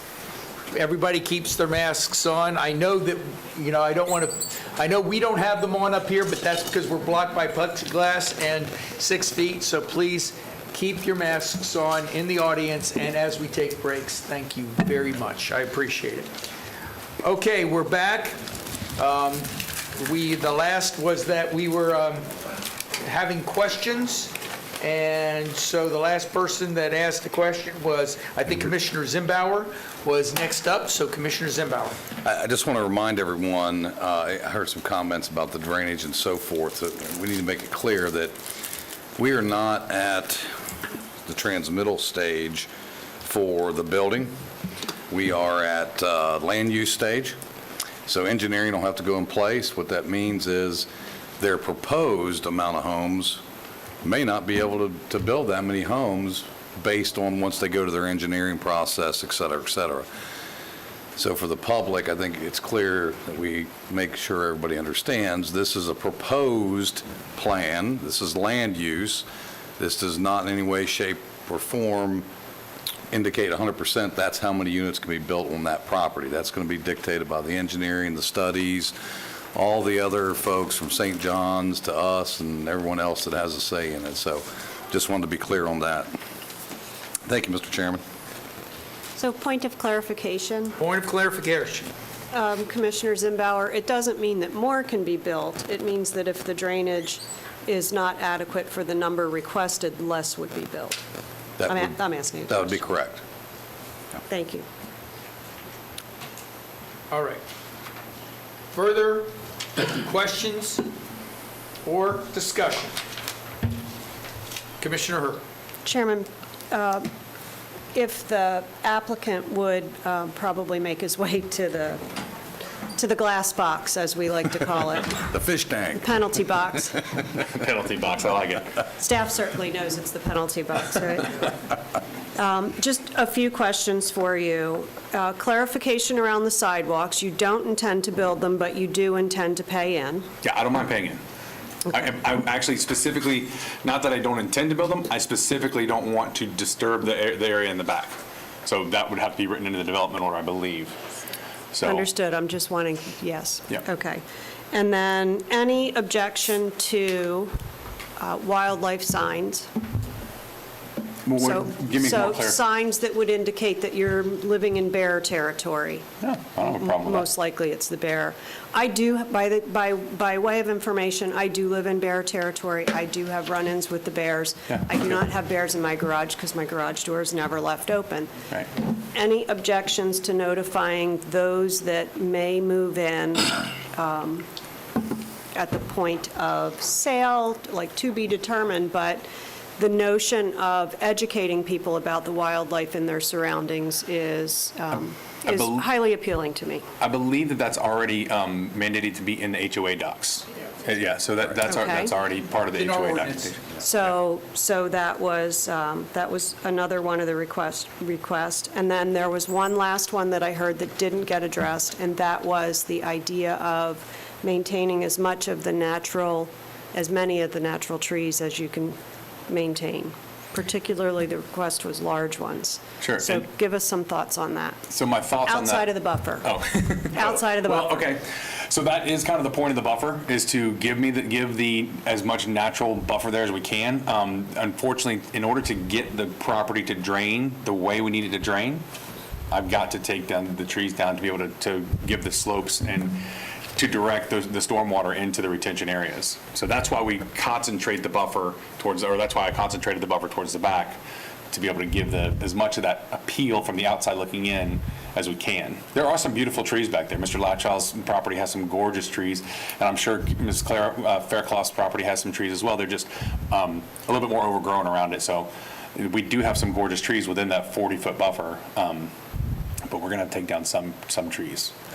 Well, you're taking down all trees outside of the 40-foot buffer. Yeah. That's what I'm hearing. Yes. I mean, in order to get it to drain properly, that's kind of the nature of the beast, for lack of better terms. And is that an either-or?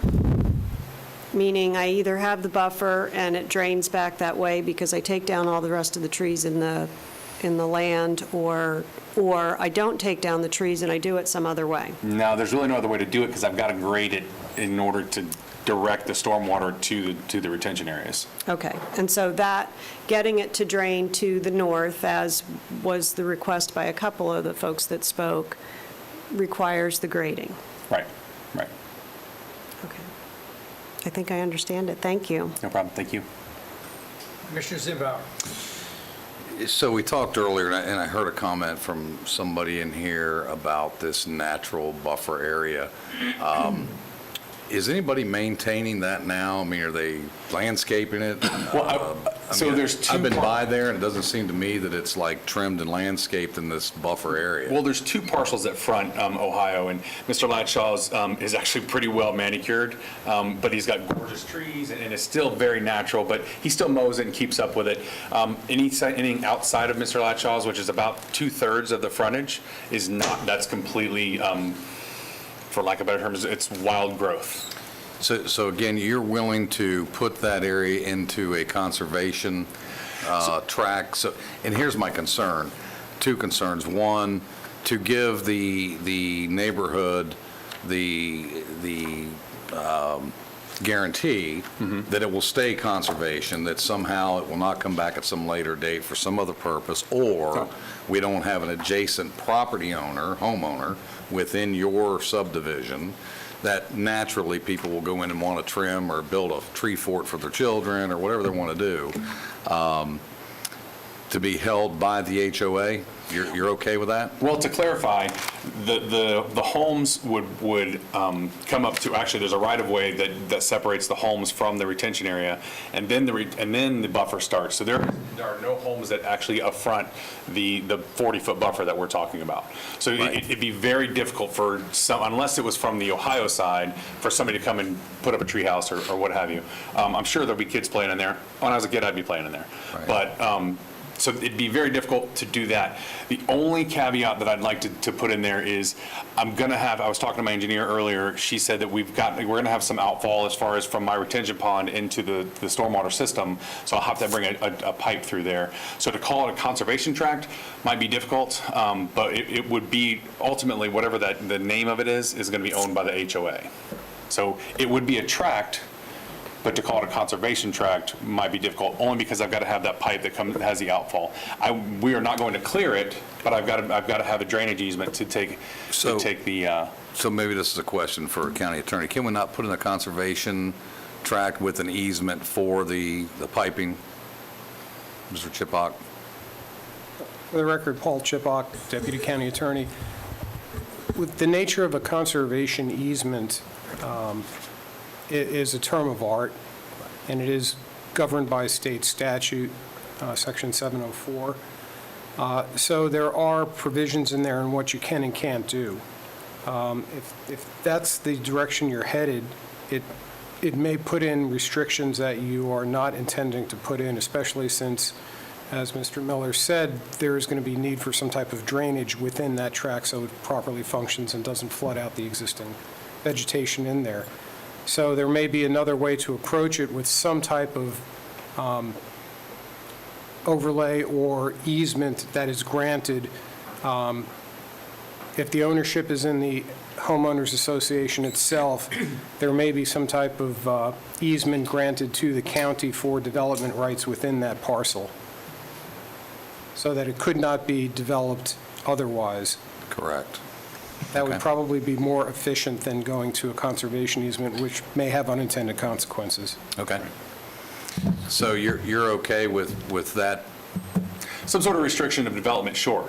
But I need to be able to put outflows into that area, but that's And so what would be your perspective, hypothetically, if we're going to maintain this natural buffer, and we have a storm event that comes through and takes everything out? What would be your expectation that the HOA should do?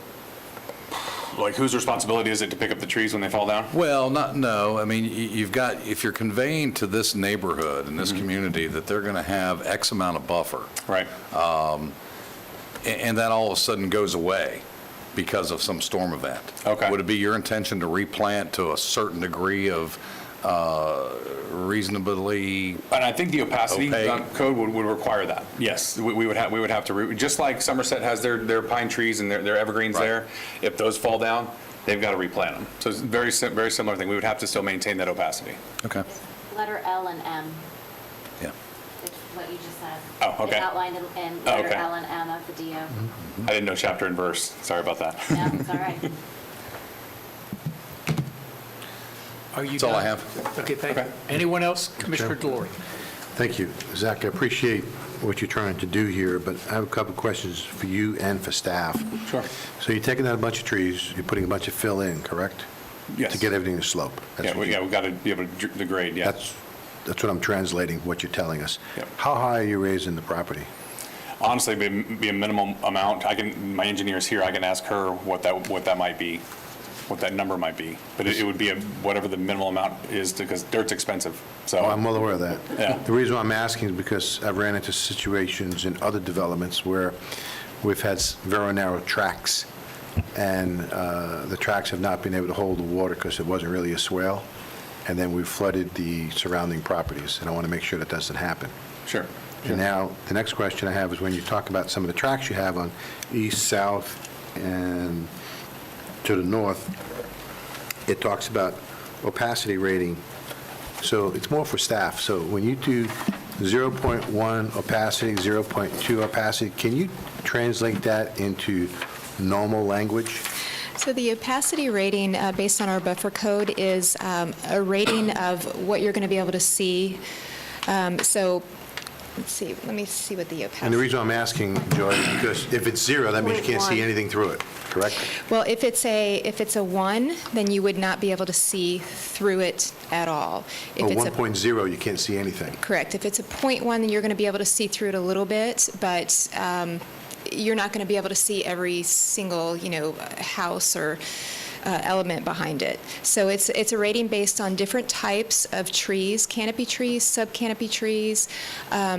It takes into consideration if you have a solid fence, additional plantings of shrubs and things of that nature. It just depends on what's behind it that you're trying to So is that going to be a time buffer. of planting or a time of maturity? It's at a time of maturity. Okay. For the record, that's Joy Giles speaking. Oh, I'm sorry. Again, we don't have any clerk I here. apologize. That's Joy all right. Giles, Senior Planner, Just want to make Planning sure that Development. everybody knows for the record. And then the next question I have with staff is, next to this piece of property is a proposed stormwater pond from the county, so I'd like to ask Mr. Dredge a question.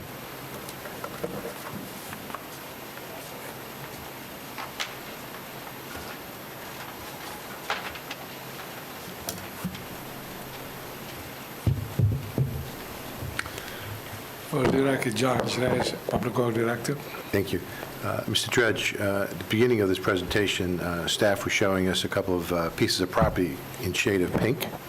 This is what staff told us.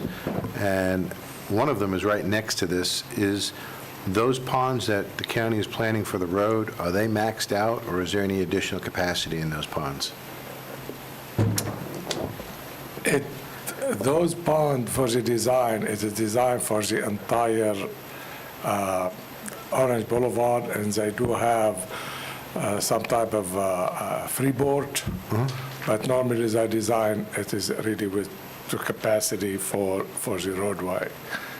They do not have any additional capacity for some other development. Okay, thank you. And then,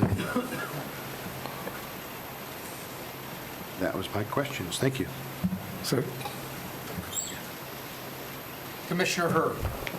We knew you were going to come back up, John, at some point.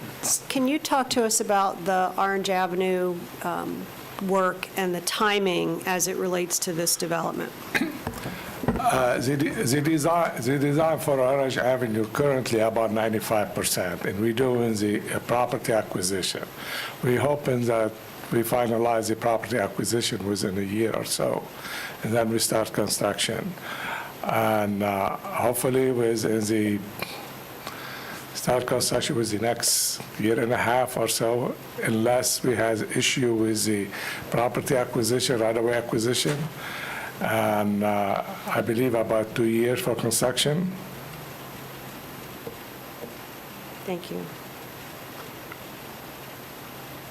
Commissioner Lockhart? So tagging on to the theme of what's happening with Orange Boulevard, if we're in the middle of property acquisition, is there anything foreseeable that we could do to help alleviate some of the stormwater flooding that these folks are experiencing, separate and apart from this project that's in front of us? Because although we're discussing it because it's happening at the same time, we all recognize that there are plans in place to help alleviate what's existing. Is there an opportunity while we're purchasing property to, I don't know, buy another lot or two and throw in a couple extra ponds out there? I mean, I just want to make sure while we're doing work out there, if we can capitalize on that. We do have a two project. It is in the construction in that area. One of them under Michigan, we're upgrading the size of the culvert under Michigan. That will give you more capacity for that ditch area, and also along Oregon. And also we have the Nebraska, the bridge at the Nebraska. Those are three projects within that area. It is should improve the capacity of those systems, the canal drainage system. And those the design is done, and the construction will start this coming years.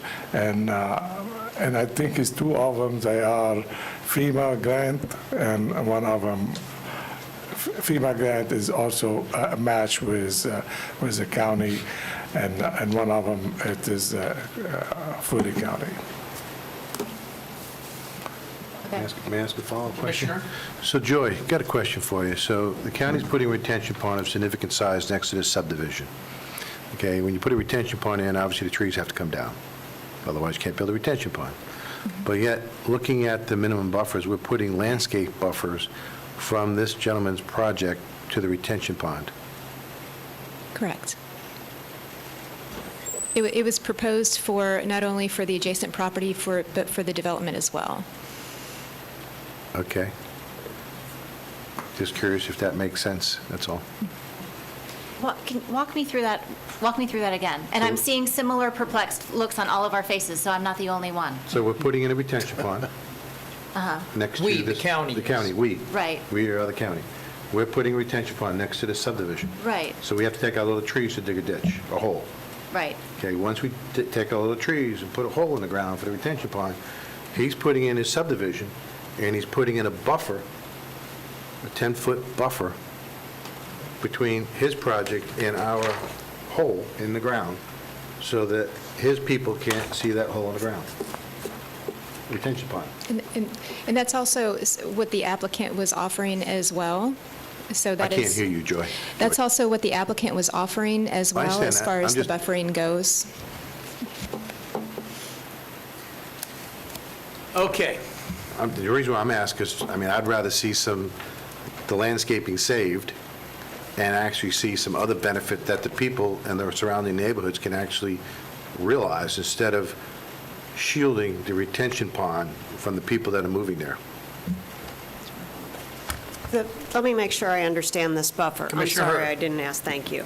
So the buffer is existing, this is not putting in a buffer, it's trees that you're leaving. Well, the proposed buffer is a required, if approved, it would be a buffer that would be required from the developer to create. If there are existing trees that can be saved in, say the west or east buffer, the 10-foot buffer area, if there's existing trees that can be saved, those will be saved, and additional plantings will be provided by the developer in order to meet the required opacity.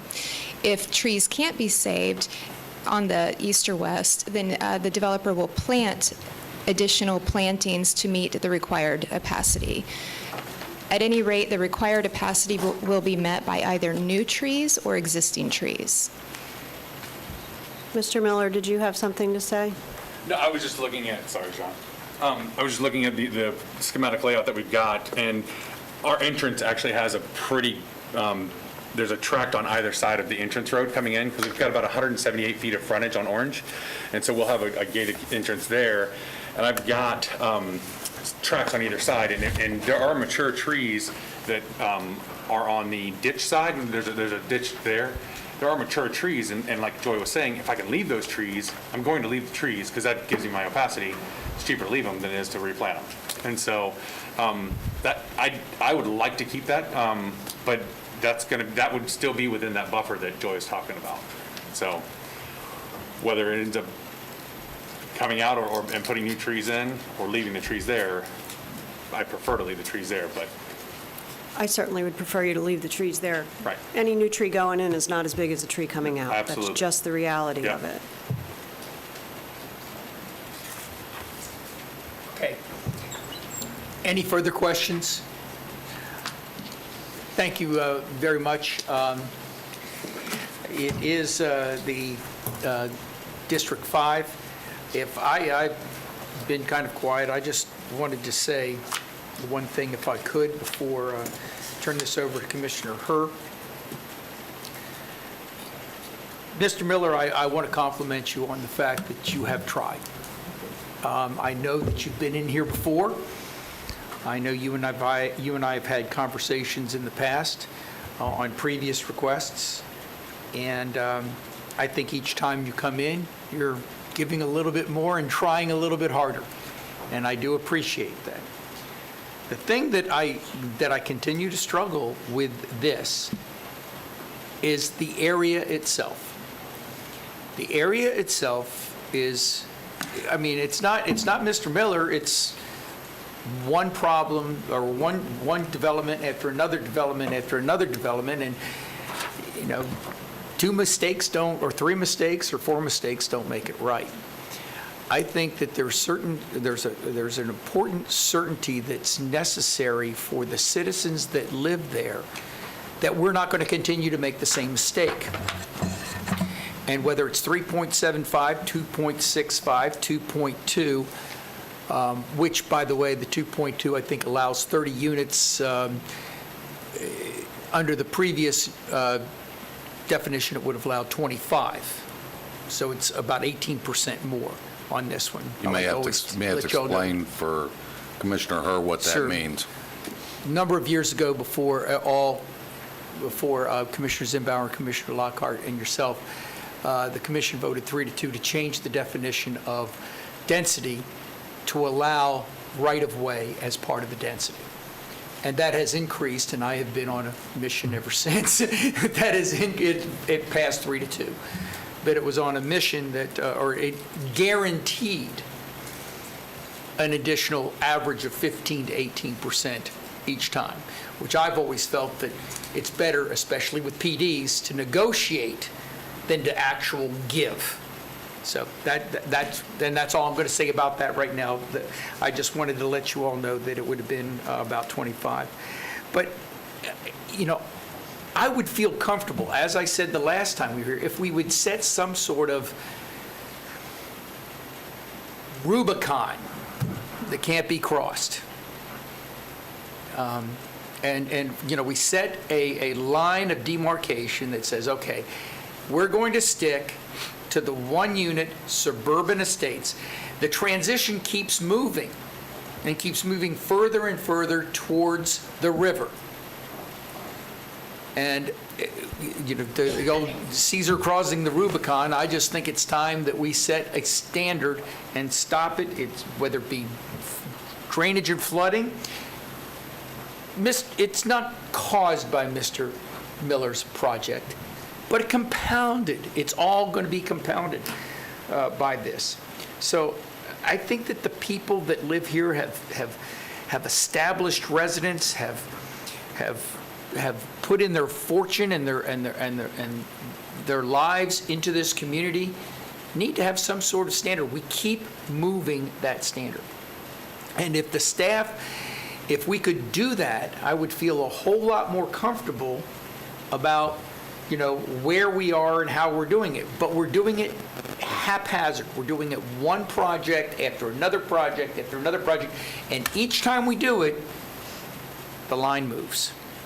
And so Mr. Chairman? Yeah, for that reason, unless we can come up with something that is going to set a standard and a line of demarcation, if you will, and not compound the problem, I feel very comfortable in telling you, it's not you, Mr. Miller, it's not your particular project, but I am not comfortable in allowing any more development of additional density on a PD or anything else until we set that line. Commissioner Delory, and then Commissioner Herr, and then Commissioner Lockhart. Thank you, Mr. Chairman. And I was going to talk about this as we get further into the discussion, is maybe where we're at. I agree with you, Mr. Chairman, that there needs to be a firm line in the sand. We've heard it from various residents. We've heard it from ourselves. I would like to see Ohio as that firm planting of the line, and anything north of Ohio is 1 unit per acre, and come high or high water, it doesn't get changed. And then south of Ohio, where you're at, I think the maximum density should be the 2 at 2.0, 2.2 at 2.0. And I'd like to see, when we make this motion, that we should be making two motions. One to actually tell staff to get this into our comp plan and land development code, and then the second one to approve or disapprove this subdivision. And I'd like to see that actually happen. If you really want my support with this, I need to see something from this board that we're moving in that fashion. And just like Commissioner Constantine, Chairman, said, there has to be some assurances that we're not going to keep on playing whack-a-mole by moving the line. Commissioner Herr. I appreciate all of those sentiments, and the reality of this is that we don't have that today. And Well, I said two motions. Yeah, so two motions. I personally am prepared to make a motion to move forward with this, with some of the caveats that we discussed. I do think that there's been a significant amount of work. Most of it happened before I was here. This is the first time. I've had quite a few issues come up in my district since I've taken office, and this is the first time that I'm actually hearing that somebody tried to work with the constituents around coming to a, you'll never come to consensus, but collaborating with an outcome that's good for the community. I appreciate that we want to draw a line in the sand somewhere. That's incumbent upon this board and our staff to get that done. And truth be told, I'll be glad to drive it home now, but I have no responsibility for why it hasn't been done up until now. I just am sitting here with issue after issue in my district where it hasn't been, and we don't have that. And this particular project is not like the others that were very clear to me, although possibly not clear elsewhere, but very clear to me. This one actually seems like a good transitional approach to reduce the density compared to the surrounding area. It still has to go through the process to assure that flooding doesn't happen, and I am certain by virtue of the way that this has been worked on up until now that we can come to good conclusion with that. So I'm prepared to move, but I realize that, Mr. Zimbauer, you asked to. Make a motion and we can still have a debate if you want. Go ahead. Sure. You don't want to make a motion first? You want me to make a motion first? I move that we transmit the proposed ordinance enacting a large-scale future land use map amendment from suburban estates and plan development to state and regional review agencies and subject to the final approval and adoption of the large-scale future land use map amendment ordinance. Adopt the association ordinance and rezone from A1 to PD, A1 and PD to PD, and approve the associated development order and master development plan with an additional DO condition that states that the retention pond for the proposed subdivision will be placed on the north side of the subject property immediately south of and adjacent to the required 40-foot buffer along Ohio Avenue, with solid fence in the rear outside the buffer consistent with allowing water to move, that the 40-foot buffer be contemplated to be perpetual, subject to approval by our attorneys, however that has to happen, that we acknowledge that no sidewalks will be built, although payment into the fund will happen, and that wildlife signs will be posted. Second. And I appreciate Commissioner Herr, because I was contemplating an amendment to your motion for the perpetual property of the opacity. So boom, sakalaka. So, thank you very much. Do remember that the wildlife, and specifically the bears, is in the homeowners association. Well, that's right, document. that's right, and that's something that we did Yeah. 4 Bear or 5 ordinance. years ago. That's Bear correct. ordinance, So I will second that, but I will also echo, when I was on planning and zoning is when this additional, and it depends on the piece of property, 5%, no percent, 20% impact of additional land calculation was being contemplated, and I wasn't a big fan of it then, nor am I a fan of it now, but that was not my pay grade at that time to put it into law in this county. But that said, there's no question that there's improvements going on out there, there's studies going on out there, there are previous studies. I know staff, if you go back, I think there was a study done in late 90s that speaks Somewhere to around there, what yes. this commission is just now talking about. We probably should circulate that through all the board members so that they understand what that study said. And then I would be a fan of taking that study, looking at it, reevaluating it, and ultimately giving some certainty of what we do moving forward with not only this area, but other areas throughout the county that you're going to be impacted with this additional calculation that's been going on for the last 3 Updating or a 4 90s years. report to today's Correct. situations. Exactly. I do, however, do not believe in penalizing someone going through the process, who continues to go through the process, playing under the rules and guidelines, that somehow we would change the rules of the game midstream. We could argue that there are much denser developments outside this area further impacting. We could also argue that this county purchased 1,600 acres of ground, which is now a wildlife sanctuary. Could also argue that the WARPA also has preserved certain aspects of impacts. So ultimately, this board is going to have to decide how much impact, how much preservation, what kind of overlays, whatever that looks like, what we're ultimately going to do, with the understanding the next board could change all that as well. And I think we ultimately just have to look to the future, and it's the same argument. Who dictates land use? Was it the people that were here long before us? Is it the people that are here today? Or is it the people that want to be here next year? And I think we struggle with that constantly, and striking that balance, I think, is where we've got to be. Is there Commissioner Lockhart?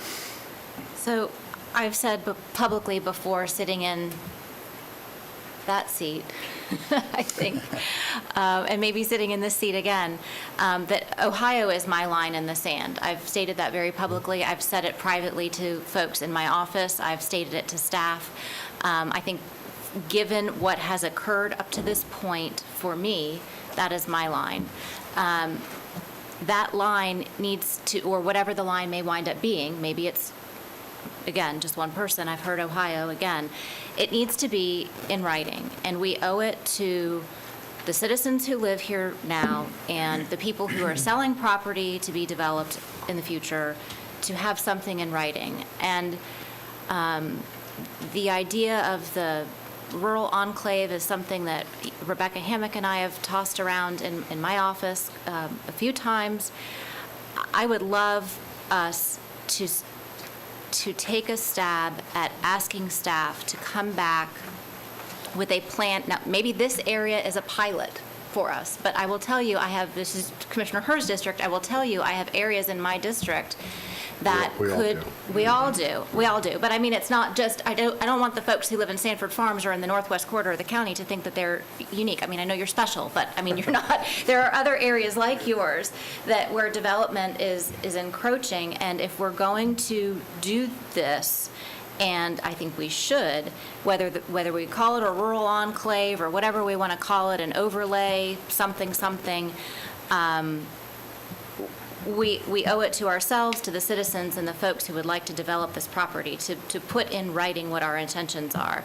And I don't know if I don't know that it's fair to Mr. Miller to tack that on to his project necessarily, but with the two motions. But I do believe that there needs to be a transition of sorts, and I think that hearing from many people who live closest to it and will be most impacted by it have said that they understand they would love for it to stay the way that it is, but this is perhaps a decent compromise. So I will be supporting the motion with separate and apart, but understanding that this board needs to be very clear in directing staff what our intentions are with regard to this area and others like it in developing rural enclaves, or whatever we want to call them. Commissioner Delory.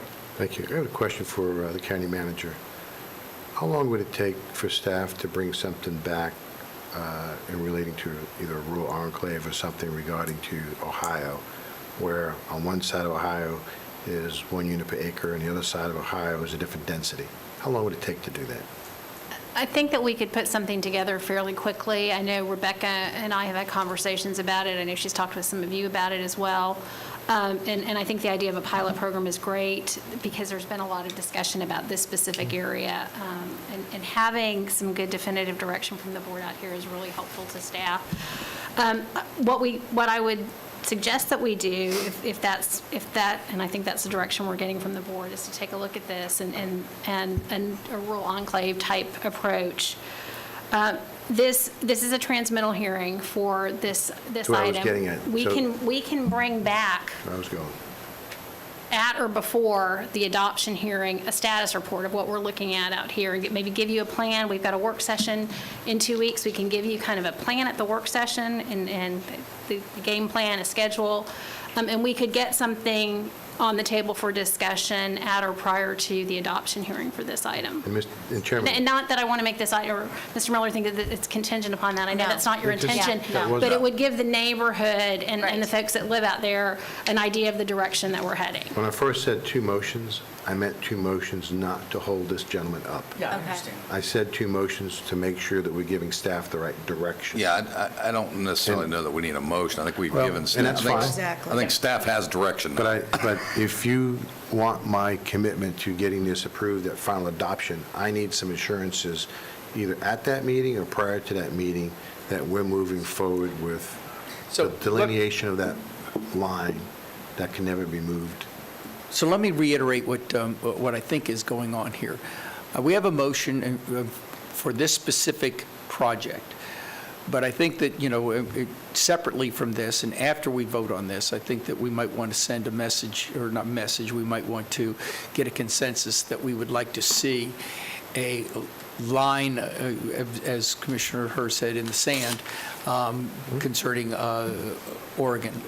Ohio, excuse me. I just want to make sure, and Mr. Miller, I am going to vote against this, and this has nothing to do specifically with your project. As I said, I think of all the projects in this area, I think yours is the best that I've seen. Thank you. And I know you've gone out and tried. But again, the basic question is, the assurance of the citizens, and just so we correct it, you're the one that's asking for rezoning. The zoning right now is suburban estates. So we're not changing the rules. The applicant is asking the rules to be changed. I understand that. Yeah, I know you do, but I'm just trying to make everybody understand. So, I do as well. yeah, okay. And I know you all do, okay? But somebody Just to be said that clear. we can't change the rules, and I want to make sure we're not changing the rules. These are rules that are asking to be changed, going to PD, and we all know that we can ask for a lot more under PD.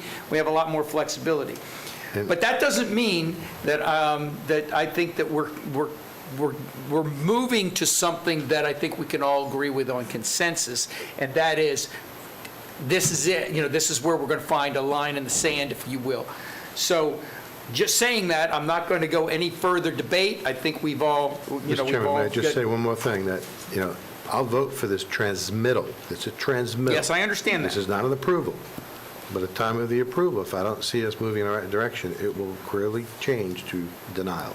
So if everybody understands, this is going to the state as a transmittal to look at the land use extension. Can you do that? The next meeting, it's the next Oh, yeah, meeting. you can do that at the next meeting, sure. No, I mean, like. So I just want to be sure that I understood what you What I just said was, said. I'll repeat it, so that right now we're transmitting it. It goes to Tallahassee, they have to review it. It comes back, okay? It has to have another motion. Well, let But I Bob, want to be clear, you're not telling us what your decision is before it's ever Just here. wanted to be clear no, about he's my not saying. understanding. Let's just He's throw it just- out there. Okay, all right. I'm not- So we have a motion and a second. And I think we'll have further discussion after this motion and second. All in favor of the motion, say aye. Aye. All against, nay. It passes, I suspect, 4-1.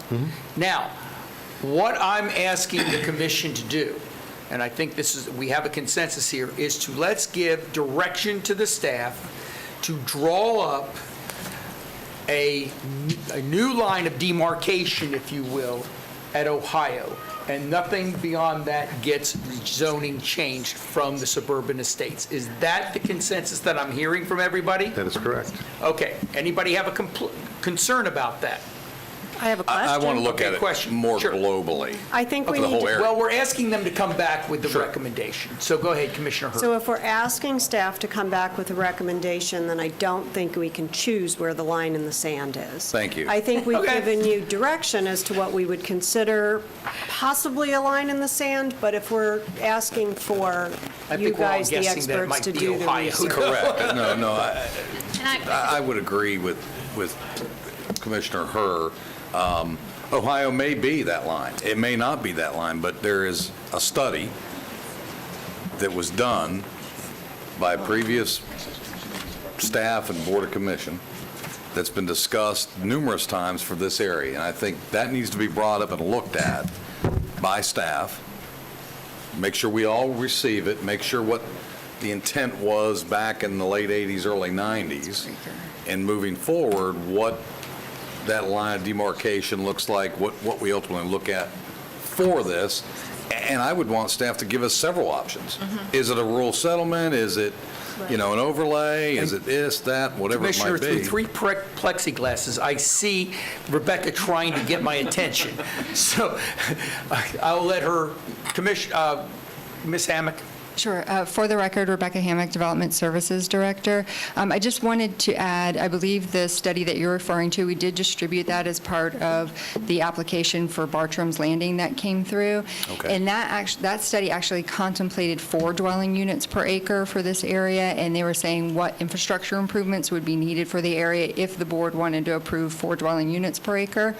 Staff has been contemplating this transitional area that we're discussing, and we do have a scope of work that we're putting together now for one of our continuing services consultants to do a land use analysis that we budgeted last year, and this very topic is included within that to identify rural enclave areas. But we would have to do small area studies, we would have to do community meetings to see what would be appropriate.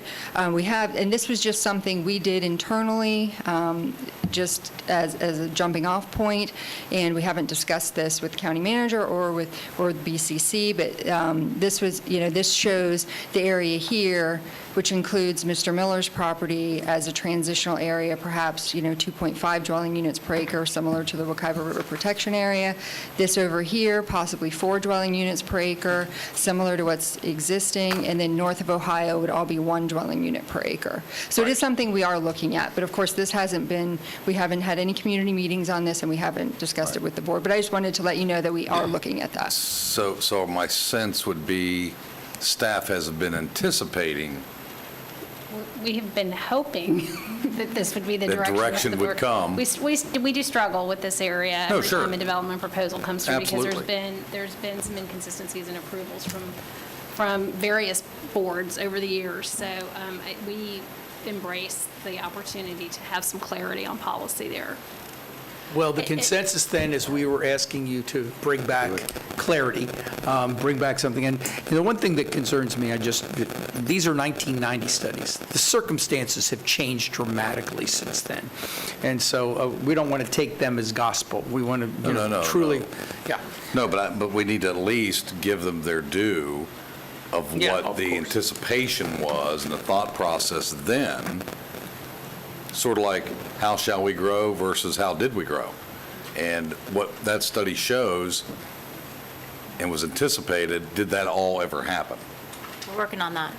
No, I'm saying that's what we should be looking at. Well, we're working. Because that study was given to this public, it was given to this county as a study for consideration, and I would argue probably relied upon by some landowners, including some of those in the room today, that what may or may not happen. And I think we need to give it its due. So, Mr. Miller, I think that you better run while you can. This is being, as you know, this is being transmitted. It will come back. And I think that the consensus here from the commission is that we have to set, we have to set a better transitional line going forward, and we've asking staff to bring back a recommendation to us. Is that the best way I can put it to everybody? Okay. So with that, and Rebecca, you've heard it. I know County Manager, you've heard it. Mr. Chairman, if I could just make just a quick comment just with respect to expectations and timeframes and what you're talking about and how I ultimately see this ending up is it would be a comp plan amendment. There'd be some policy language in the comp plan, future land use map amendment, which takes a little bit of time. Rebecca had talked about including it in a bigger study, and I think we can pull this out, and we do have a lot of data and analysis, so I think it can go more quickly than normal, but there will be a public involvement element to it as well, and I'm sure you all want that. So we'll move it along as quickly as we can, and we'll certainly give you updates and have a good idea of where your heads are and where we're headed when this comes back for final approval. It may not be ready for final adoption, but all of that being said, you can make whatever decisions you want along the way with respect to land use amendments here. So I don't want you to think that you have to wait for staff to do a final land use amendment. We can bring you information and help you make decisions on any other proposals that might come forward while we're in the process. So I just want everybody to know that. I want the public to know that we need to get it right. But it will involve, if you want it written, we've gotten some really good direction today that will help us with any other proposals that may come in the interim, but it will be a comp plan amendment, and those do take a little bit of time. So if I can, Ms. Haller, Mr. Celery, everyone that has, Mr. Humphreys that's on virtual, everyone that has come here time and time again, some I see have already left,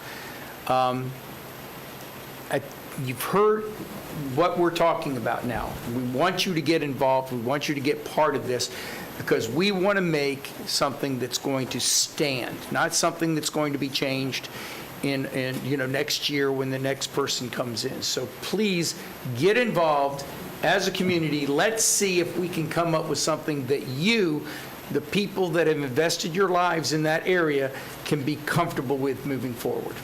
Okay? All right. I see some thumbs up. Fantastic. All right.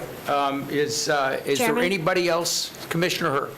Given your last comments, County Manager, it would be greatly appreciated if you would put together a timeline that is shared not only with us, but with the community, and that we hold ourselves accountable to the timeline, including us, because we can ask you to restudy and study and restudy. I notice that happens quite a bit as I'm looking at these. So I just think we need to build this out as a project with a timeline, and we need to know who owns what.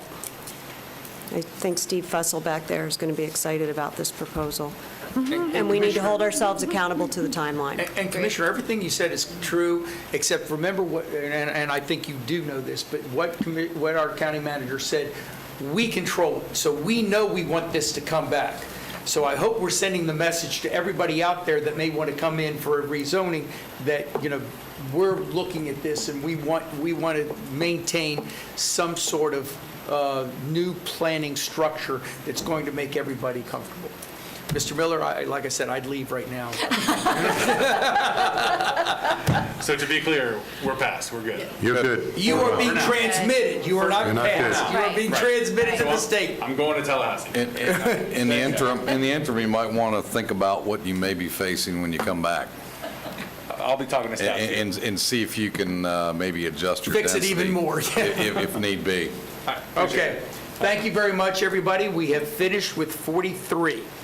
We're now on 44.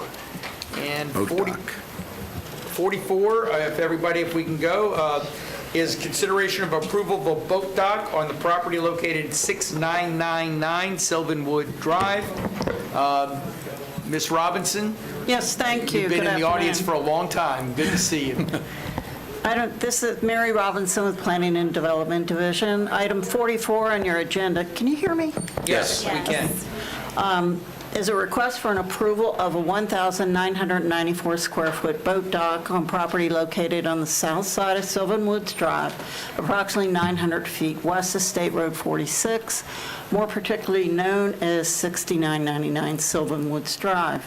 As I said, the applicant is proposing to reconstruct and add an observation deck, a 1,994 square foot boat dock on this property. Chapter 70 of the Land Development Code, which is dredge and filling, contains 7 items to be considered when issuance of a boat dock over 1,000 square feet. The application does comply with the 7 items and meets all requirements of the Land Development Code. Since this property is in the Wekiva River Protection Area, it's required that the St. John's Water Management District review the permit instead of FDEP, Florida Department of Environmental Protection. The applicant has been issued a draft environmental resource permit for the boat dock and wetland impacts, which is Exhibit A in your agenda item. The district rule also requires that a local government notification form be executed before the permit is issued. The permit will be finalized after the Board of County Commissioners takes action today if they so choose to approve the application.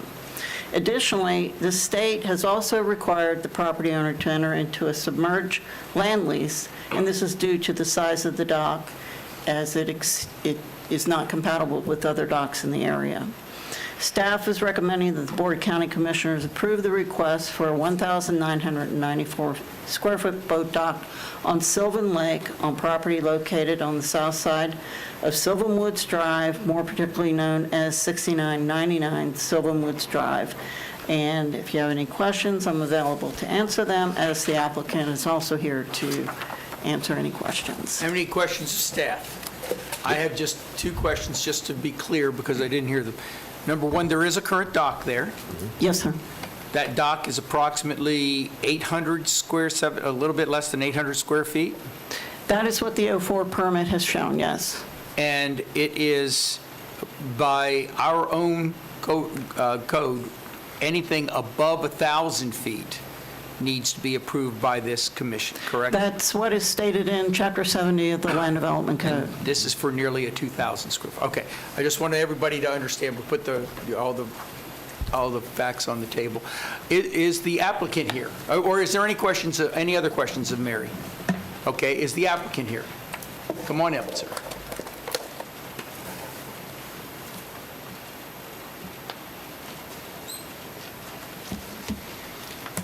Hi, how are you today? Name and address for the record, sir. Peter Flack, 108-280 Wonder Lane, Windermere, Florida. Did you want to say anything, sir? No, I was just going to respond to any questions you might have.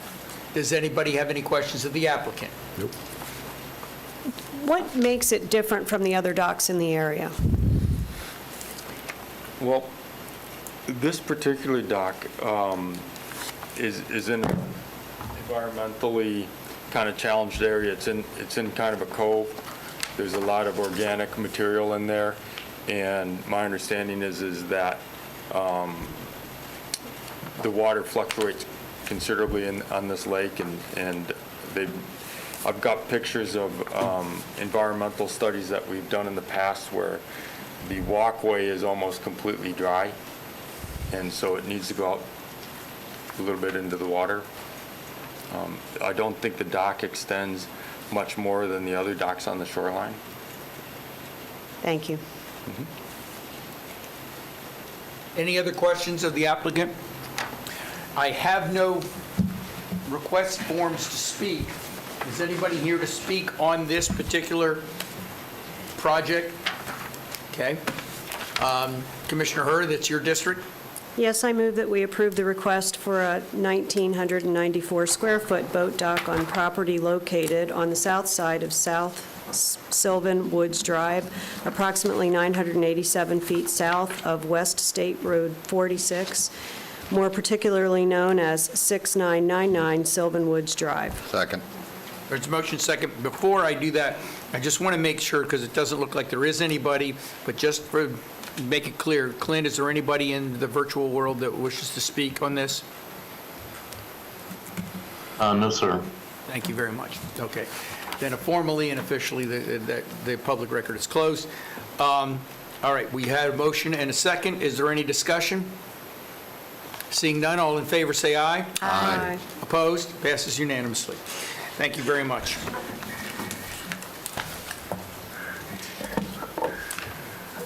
We're now on item 45. Item 45 is the Park Avenue and North Street right-of-way vacay for the Fire Station 39. Danilee, I believe that you're here to speak on that. Yes, I am. Good afternoon. Danilee Pettick, Planning and Development Division. This request is to vacate and abandon uncut portions of the public rights-of-way known as Park Avenue and North Street, as recorded in Plat Book 2, page 69, in the Public Records of Seminole County, for property located on the south side of First Street in Sanford, Florida. Seminole County Public Works petitioned the county to vacate uncut portions of the subject rights-of-way of the plat of the town of Sylvan Lake. The platted Park Avenue right-of-way is adjacent to lots 36 and 37 of the plat of the town of Sylvan Lake to the east, and an unplatted lot to the west, which is currently used as a county water treatment facility. The platted North Street right-of-way is adjacent to lots 37 through 39 of the plat of the town of Sylvan Lake to the north, and the Seminole Wekiva Trail to the south. Once vacated, the rights-of-way will be combined with the property located to the north and east for future development as Seminole County Fire Station 39. An associated rezone and future land use map amendment for the fire station will be brought forward at a later date. The applicant has provided of letters of no objection from all applicable utility companies, and Public Works has no objection to the requested vacate. This request complies with the requirements for vacating a right-of-way under the Land Development Code and the authority granted by the Florida statutes. Therefore, staff recommends the Board of County Commissioners adopt the resolution vacating and abandoning uncut portions of the public rights-of-way known as Park Avenue and North Street as requested. Thank you. Questions of staff? Seeing none, thank you very much. Danilee, we are the applicant, I believe. Yes, we are. So I don't think anybody was, Mr. Chairman, yes, Commissioner Delory? Before we go to the public, I'd like to submit my ex parte communication. Thank you very much. Excuse me. Is there anyone, I have no public comment forms. Does anybody want to speak in the public on this matter? Anybody in the virtual world? Clint? No, sir. Thank you very much. Then I'm going to close the public hearing and bring it back to the board. Any questions of the staff or anyone else? Seeing none, Commissioner Hurd, this is your district again. Yes. I move that we adopt the resolution vacating and abandoning uncut portions of the public rights-of-way known as Park Avenue and North Street of the plat of the town of Sylvan Lake, as recorded in Plat Book 2, page 69, in the Public Records of Seminole County, Florida. Second. Motion and seconded. Discussion. Seeing no discussion, all in favor say aye. Aye. Opposed? Passes unanimously. Thank you very much. Okay. We are now on the county manager's report. County manager? I think we're going to start with Tricia with the Yeah, legislative update. Okay. but it is under county manager's report, so I just wanted to make sure we do that. And Tricia, it's good to see you. Hi, good afternoon, Chairman and Commissioners. For the record, Tricia Johnson, Deputy County Manager. There's a number of items we could cover, so I won't go into all of them unless you have questions, but we'll remind you that the legislature completed their fifth and final committee week last Friday. They'll have a week-long break, and then legislative session will commence next Tuesday, March 2nd. Some housekeeping for you. You will all have the updated legislative priorities that you approved on your desk by Friday. These will include our 2 appropriations requests, which are being sponsored by Representative Plakin. So if you see him out and about, please thank him for sponsoring House Bill 3839, our Lake Jessup appropriations request, and House Bill 3873, our Little Wekiva River Restoration Project request. It's important to note also that Senator Broder has filed Senate Bill 976, which is a request for funding of the for a study, of the sedimentation of the Little Wekiva River. He has shared that both the Lake Jessup project and cleanup of the Little Wekiva River are priorities for him this year. And as chairman of the Environmental and Natural Resources Committee in the Senate, that's great news for us. We are working with the Environmental and Natural Resources Committee on this bill, providing them information on the work that we have been doing and continue to do as part of the Little Wekiva River Regional Cleanup Group. So we're providing them with information they have requested. I know we talked a little bit about Senate Bill 88 earlier, the Agritourism and Farmer Liability Protections Bill, so I didn't know if there was any follow-up. We wanted to circle back to that at all.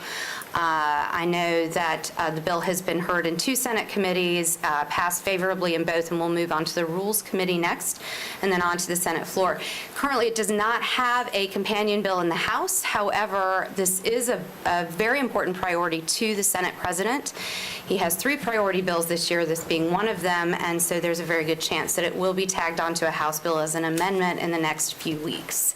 So before I move forward, wanted to address any questions or feedback related to that legislation, and know the county attorney and county manager and I, and most likely our lobbyists, will discuss how to proceed with the potential drafting of an amendment to that bill. If I can just, so that I keep you informed with the Florida Association of Counties, I think I mentioned earlier that we had a meeting with the editorial board of the Sentinel yesterday. I will tell you that also, this is just the tip of the iceberg of the assault on home rule again this year.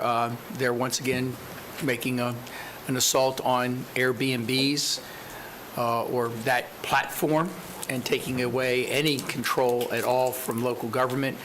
Also, we've already talked about the regional planning councils and them taking that away. I thought I'd give you a couple of others that would be interesting to you, because we do have them. They want to take away all power of local government when it comes to ports. People sometimes forget we have a port, and so that's another one that's out there. And then there is, Tricia Johnson and I talked about this yesterday, there's also one now on local preference. Now, I don't know if we have specific local preferences when it comes to public works, but many, many counties do, to support their locals and things of that nature. So, but that's another one that's they're trying to take away that or preempt that from the counties and cities. So I just thought you'd like to know it's in full swing this year. Ms. Johnson and everybody, our lobbyists and everybody, are going to have their hands full, as will the regional planning councils, and as will the Florida Association of Counties. So, thank you very much, Tricia. Does anybody have any further questions? We're just looking forward to let the games begin. On the 3rd, I believe it is. Second, yeah. Second.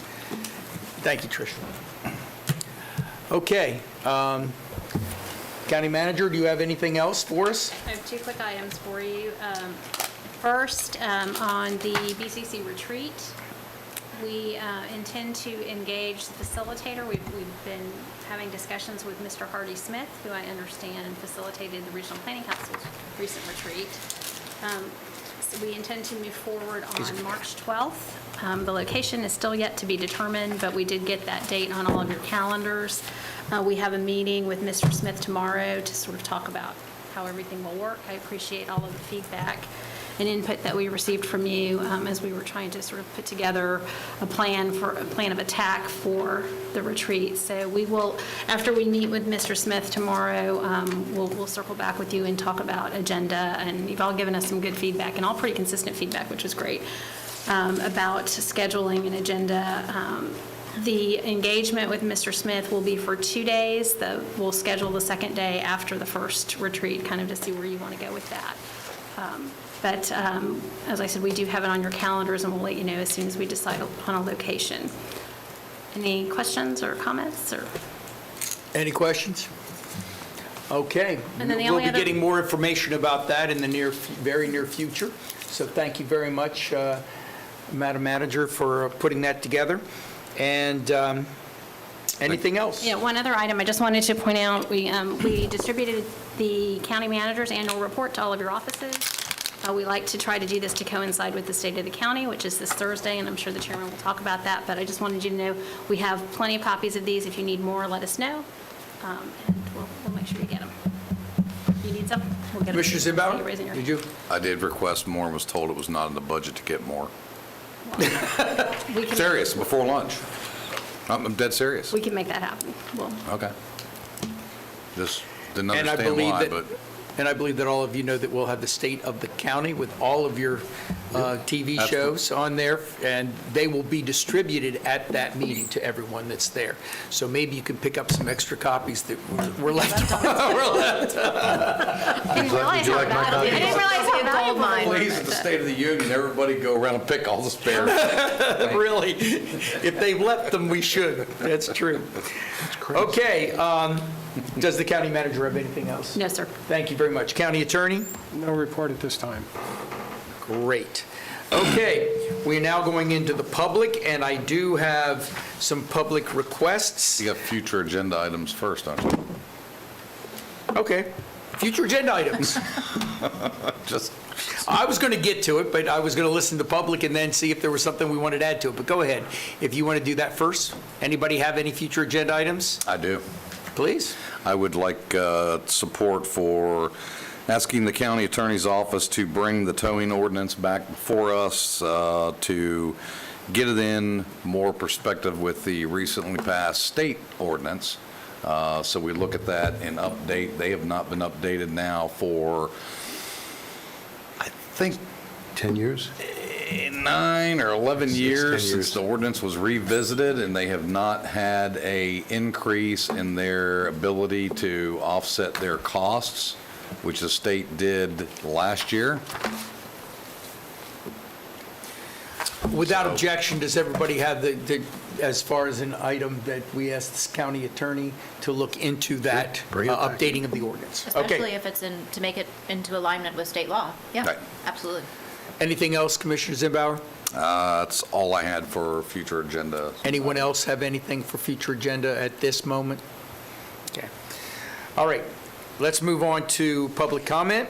I have two, and I believe, okay. Miss Elena, Sicurella. Good afternoon. My name's Elena Sicurella. I work with Pet Rescue by Judy, but I also live at 1206 Sunshine Tree Boulevard, Longwood, Florida. Okay? I work with Pet Rescue by Judy, and we've had an email come to us regarding extensive pit bull breeding, and the dogs are not being treated properly. It's very extensive. We have gone to many people regarding this. The gentleman that's involved in this has cleaned up his webpage very much, but we have photos, how he's overbreeding. We have photos of one mother dog trying to nurse at least 12 to 15 puppies. I don't understand. They say it's an unincorporated area and he's allowed to have as many animals as he wants. And I was told that's true, but the thing is that true for dogs? that they could just continuously have as many animals as they want with no limit? Ms. Elena, I just would stop for time. I'm just going to answer the question if we could. This county was one of the first counties to implement a puppy mill ordinance, anti-puppy mill ordinance. This might fall within that. Well, I know when we adopted it, there were no puppy mills in this county, but this might, I'm not saying it is, but this might fall within that particular ordinance. So we will ask the county manager to get to the appropriate person to check on that, if we could. Chairman, I think that this particular situation is currently under investigation. I don't want It to is. say too much about it. Okay. It is. Yeah, okay. It is. It has come through my office and is Okay. currently under investigation to include So- other departments. That means if it is, and this is the first I've heard of it, but that's good. If it is, then that means that we really don't want to talk a whole lot about it, other than to know that it's under investigation. Okay, fine. Thank you so much for your help. Thank you, ma'am, and appreciate it for coming forward. Well, and we also appreciate the documents because the Yes. website does continue to change. Thank you very much. And tell Judy thank you. She's here. Right there. Oh, wait, Judy. Good to see you, Judy. You can't tell some of the people with the masks on, you really can't. Judy, did you want to speak? I see that you're the next person in line. Understand that you know that it's under investigation. Yes. Judy Cirillo, Pet Rescue by Judy, 401 South Laurel Avenue, Sanford. I understand it is, and thanks to Elena for, digging in. My other concern is, and thanks to my commissioner there, we saved a dog in Sanford that was chained up in a metal crate for 6 months, not getting enough assistance from Seminole County Animal Control. I know everyone's hands are tied, there's only so much everyone can do. But that was taken care of thanks to the commissioner. But now, something like this, they've gone out, they've investigated. So not certain when they say that this was satisfactory conditions for these animals, when we're showing animals 3 into a box, being overbred, being artificially inseminated. We just saw some more pictures yesterday. So when animal control and code enforcement goes out and they're looking at this property and looking at the condition of the animals, how could they say this is satisfactory conditions for an animal and the abuse that they're putting the animals in, going through? So how can we, as rescues and people in our community, how can we work with you all to help bring things to your attention and to help resolve these situations? Because they're selling them for drugs, then the drugs are going to get sold to the kids, they're going to rob houses because they can't get any more drug money. They're selling dogs from prison. His chain of friends that we just discovered today are selling dogs from prison for $40,000. So we need to know how to work as a community with you all and to get results and to take these creatures off our streets. Thank you. Thank you, Judy. I appreciate it. And thank you for all the work that you've done over the years. I really appreciate it. Four-legged friends. Okay. Is there anybody else, public, that wishes to speak at this time? Seeing none, let's go to the district reports. Commissioner Zimbauer? Oh, thank you very much.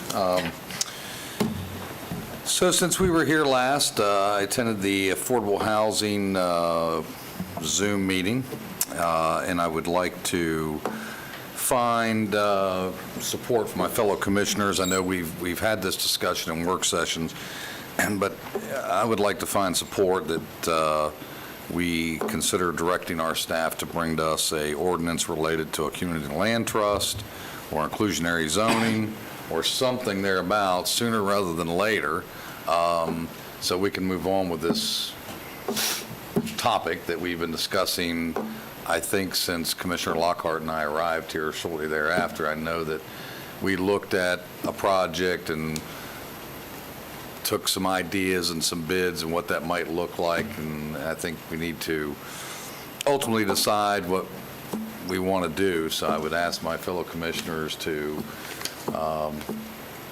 decide whether we're going to support some kind of obtainable housing ordinance and how we want to look at that from there. Mr. Zembauer? Yes. So I had a similar conversation with staff not too long ago, asking, where are we with this? And I was told that they're all written, ready to go. So I'm not sure. I think they think we're the holdup, and I think we think they're the holdup, so. Well, then I'll try to make it easy. I would like support for a community land trust ordinance to come before us as soon as possible. Second. Yeah, absolutely. And anything else in that realm, even if we don't have the money to allocate directly into the, there was some discussion about a piece of the ordinance that was going to include land buying. Right. Trust fund. I'm sorry? Trust fund, yeah. Trust fund, thank Right. you. Let's at least get the bones there so that we can fill it with Let's whatever get the vehicle Right. moving. Yes. Let's get the Mr. vehicle Chairman, we have a going. motion and a second on the floor. We'll figure out how to fuel it as soon as possible. Yeah. Any further discussion on the motion? And second, all in favor, say aye. Aye. Aye, opposed, passes unanimously. Thank you all very much. And not to belabor that point, but the review, I've asked for a staff review on that exact issue of possible funding and so forth. And of course, we all know about the private partnerships, joining with maybe the Orlando Land Trust Group and so forth. But ironically, you can also use the 1 cent infrastructure sales tax as part of a vehicle to do that. So that's probably something we may have a discussion about in the near future. Attended the Deer Run community meeting here just a couple weeks ago, it's been now. Mr. Delory, I saw him there as well. It was well attended. A lot of people there, a lot of excitement, a lot of interest. I think our staff did a fantastic job in the hybrid live versus Zoom, so forth. I was and one of so the on. 400 in the hybrid world. I was on Zoom. Yeah, you are too, yes. I'm sure Commissioner Delory will expand upon that. I'll let him do so. Also, wanted to thank Derek in Public Works. His team has been cleaning up on 426 in my district from Lockwood all the way out to Geneva. Thank you all very much for seeing to that. That's needed some work for quite some time. Also, Sunland Park, I want to thank our Parks and Recreation people for all the work they've been doing with Sunland Park and dealing with FDOT on the contractor vacating and getting things back to the way it should be, and now putting together a plan on what it's going to look like for that community and how we move forward on those improvements and how the contractor and so forth may participate in that. So I appreciate that very much. I would also pass on that same topic. Many of those in my district who typically enjoy that park, because that park is right on 1792, it's been the subject of a lot of nefarious activities, drinking, drug dealing, people coming in that the general residents aren't real comfortable with. So they floated an idea that if the county was willing to consider selling that parcel, because it does front 1792, that it may have more value as a commercial or some other use, that we would look at moving it back on another piece of property with inside the community that is shielded from that. So I know that folks have been looking and talking and considering.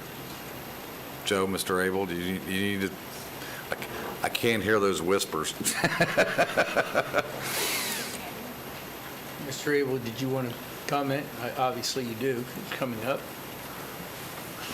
Joe Abel, Deputy County Manager. Rick would probably be running up here if he were here. Yeah, we can't do what you've asked for because there's the deal on that property. Encumbrance with the property? Yeah, it has to remain a park. And then there was, because there was also, we had to find that out when we did the deal with the state. So that particular piece of property needs to remain a park. Okay. That doesn't mean we couldn't buy property somewhere else and do another park, but sure, no, I got it. That particular piece couldn't be used as commercial. Got it, okay, fair enough. And if I could, Mr. Zembauer, to tag on to your issue with 1792, I've had quite a few folks in that area, commercial privately owned properties that just want to know, when is that project going to finish up? Because I think that construction is contributing to some of the bad behavior, because it looks kind of shady. So I've talked with folks at DOT, and every time I talk with them, it's coming along. It's coming along. So if anyone in our staff has some contacts with folks in DOT that they think they could get maybe a more definitive answer and put a little more, my phone calls don't really. That guy right there. So, yeah, there's been, I know, my conversation with FDOT is they've hit some unattended or unknown conditions along there that they weren't aware of that have delayed it. And that was supposed to, that whole corridor right there was supposed to be wrapped up by December of last year. Didn't happen. So, Hopefully that will help the park when that's done. no, hopefully. It seems that the ultimate I-4 and I will all be finished in 2022. That's right. Yeah, exactly. That'd be great. Also, met with Fire Chief, Chief Rose, spoke about new equipment that we approved last year coming into my district for the rural folks at 42, as well as we toured Wickham Road area, looking at some of the low-lying areas and so forth. We're also still working with the community on the flooding issue out there on the roadways, and we're waiting for the final tally to see if those individuals are all going to work with donating land to make those improvements and so forth. Airport board update, not a whole lot there. I mean, travel is still down. Passenger count's still way, way down. It's at like 87% below what it was previously last year. Also, Allegiant's kicking off, for those who may want a weekend getaway, kicking off a new flight to Key West. Fridays, coming back Monday at pretty low fare, so for those that might want to get a Key West getaway. How low fare is it? I think it's like $53. Round trip? One way. One way. Well, I'll One way. take it. Yeah, exactly. It doesn't matter. It's an electric plane, Commissioner. Exactly. Oh, my. And of course, I won't go to Lake Jessup. Tricia already brought that up, what's going on with Lake Jessup. The Friends of Lake Jessup group has been reignited, reinvigorated, and so hopefully we get some traction there to get some help for Lake Jessup. I know many in this county have tried to do that for the last couple decades, and it really just takes money and a good effort from our legislatures in Tallahassee. And then finally, I would like some conversation and support. I know that we decided over a year ago to experiment on this one BCC meeting and one hybrid BCC meeting, work session, whatever, a month. I think it was a good experience, in my opinion. I think we're better off getting back to 2 normal meetings a month. I think we have the workload to do it. I think it would be helpful for our staff. So I would like maybe some conversation, if not today, as soon as possible, but I would be an advocate of getting back to our original 2 meetings a month. And Commissioner, we have that on the agenda. Yeah, I was going to say that's going to be on the agenda of the The work retreat. session on March 9th. I'm trying to fast track it. Get it off Happy the to talk plate. about it now, though, if that's what you want. Chairman? Yes, sir. I think we should go back to the 2 meetings, as Commissioner Zambo stated. It was a great exercise. We did it through the pandemic, even though we're still in a pandemic. Let's go back on a normal schedule. I think it'd be advantageous for not just us, but the staff and all the residents. So when do work sessions get done? In between We can meetings. schedule those. I'm fine doing that any day of the week. We've done it before. I'll just weigh in as the consultant that sat in your work session holding tank for, I think, last year prior to COVID. I probably sat up there for 40 hours waiting for you and had 30 minutes to present an hour topic. And I just think it's so disrespectful to consultants and you don't get the full story, and then you're angry that you don't know everything. We have to figure out how we are respectful to those that we engage with and that we have the time to do it. So as long as we can get through that side of it, I don't care how many times we meet, but we can't do this, oh, and we canceled. I mean, it was canceled 3 times. Yeah, and I don't have a problem doing... $25 million line item, just to be clear. I don't have a problem doing And I'm work not mad sessions. about it. I don't have a problem doing work sessions on a different day from the BCC Commissioner meeting. Zimbauer, Same here. and I think that's why we wanted to talk about it in the next work session. I don't think we're going to be able to answer it here. I think between now and then, if I would ask the staff to please look at the work sessions that are scheduled, and maybe one of the things we can do is, you said a hybrid, maybe we can do, one of them that we do work session and a regular meeting if it's not going to be too long. If we do this, and I'm not saying that, make that decision right now, I'm just saying that'll be another thing that we can talk about. But, okay, I think that the staff has recognized that they want to talk about that too, so it's going to be on the March 9th retreat. Okay. I mean, not retreat, work session discussion. Okay. So... And we might want to finish it at the retreat. Yeah, that's fine. That's fine. And then finally, just to finish up, just remember we're winding down the final week of Black History Month. There's some things that have been going on. So I know some of you may have attended either Zoom or remotely. Also, we attended, I saw Commissioner Delary in Oviedo this past weekend. I'll let that for his district because it really isn't his district. And so that's all I have. Thank you all very much. Thank you. Commissioner Lockhart. Yeah. So I spent almost the better part of a day down at the East Central Florida Regional Planning Council last week, and Commissioner Constantine was on Zoom for part of that time. Really excited about the direction that the council is taking, and it just happens to be that Senate Bill 62 has come out to kind of help spur along some of that relevancy discussion. And I really admittedly did not know all of the things that the area planning councils offer, that they provide, that we need them for, frankly, in order to get a lot of the federal funding that comes our direction that needs to come through a local planning council.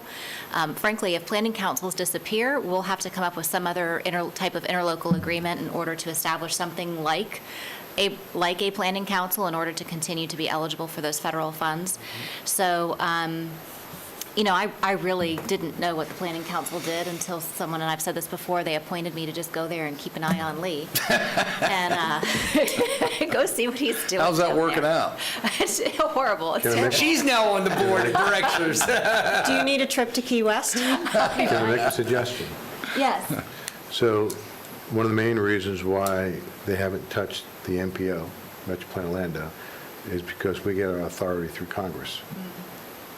We need to be talking to our congressional delegation to see if you can get your authority through Congress. Well, that's an interesting idea. I don't think that's been One discussed. of the interesting things, Commissioner Delary, and I think you know this, the regional planning councils, the MPO actually started from the regional planning Well, I councils. understand that. I know you remember that do. history. You're one of the old guys like me. I'm sorry, but it started that way, and at some point, because the regional planning council was taking eight counties, and the MPO was only 3 counties and needed to be broken up, it went its separate way. But they've always had some symbiotic relationship. That's why they're working with How Shall We Grow. But the regional planning councils were a product of the Florida legislature, where the MPOs were a product of the federal government. Correct.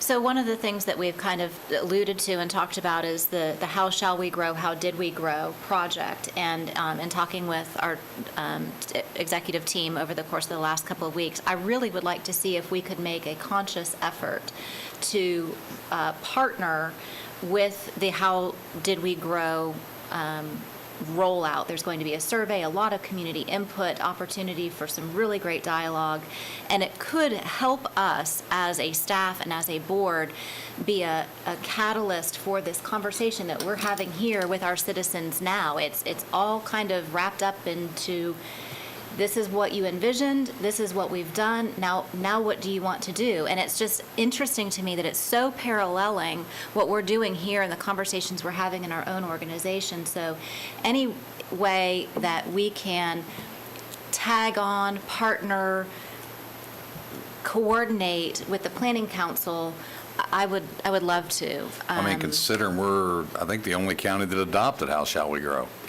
We're the only county adopted in the comp plan and the LDC. That's right, we're the only county. Well, that's great. So we're going to So we get an should- opportunity so then we to sh- continue to So we partner should, with them. to your point, I agree. Yeah. So Unfortunately, in many cases, even when they adopted it, or some say, well, they've adopted it also, or large portions of it, many people didn't actually abide by it. So that was the other thing. Yeah. A lot of times when they adopted it, you need to adopt it in both documents. They only did one. So if there's interest, maybe the board can give direction to the county manager and her team to really coordinate with the planning council on this rollout so that we can have a coordinated effort to get citizen engagement, and there will also be, they're doing social media, they're doing a huge campaign, and so if we can tag on to that, I think there's a benefit to having everyone be talking in the same direction at the same time. So you're looking at the document that says, how did we grow? There is not one yet. It is being developed. I think there With is. the MPO. Yeah. How the did we MPO. go? Yeah. It hasn't been rolled out. It's going to be rolled out. It was withheld, was it not? I'll send you a copy. We were talking about it at MPO 2 years ago. Yeah. The development of it, not. The actual final, because honestly, the citizen input that was going to roll out this next month, they're going to tell us how we grew. So that's what we're asking. We're asking for the citizen engagement and input of how did we grow and how, we may think we did great, but if the citizens think we missed the mark, that's something that we need to take into consideration. Commissioner So, Lockhart, also as an executive board member that you are on the Regional Planning Council, and myself being a former one, I just got a survey, and one of the things I didn't hear in the discussion when I was on Zoom, and maybe it happened afterwards, was sending out a survey to people. yes. And I just received one from the South Florida Water Management District, South Florida Regional Planning Council. So I'm going to share that with the Regional Planning Council, so East Central Florida, so they can see that, okay? Great. And in the committee that's a part of this How Do We Grow effort, we have finalized the survey questions, and again, that tool is supposed to be rolling out with some fanfare here in March. So be on the lookout, and I will continue to share with you as that comes out. Something that we get regularly from our engineering department is the project schedule status update report. And this last one that I looked at, there was one particular item that says it's the County Road 419 Merge Lane Extension. And it said it was canceled because the board did not approve a BAR request at our 1210 workshop. And I was kind of curious about that because we don't approve BARs at workshops.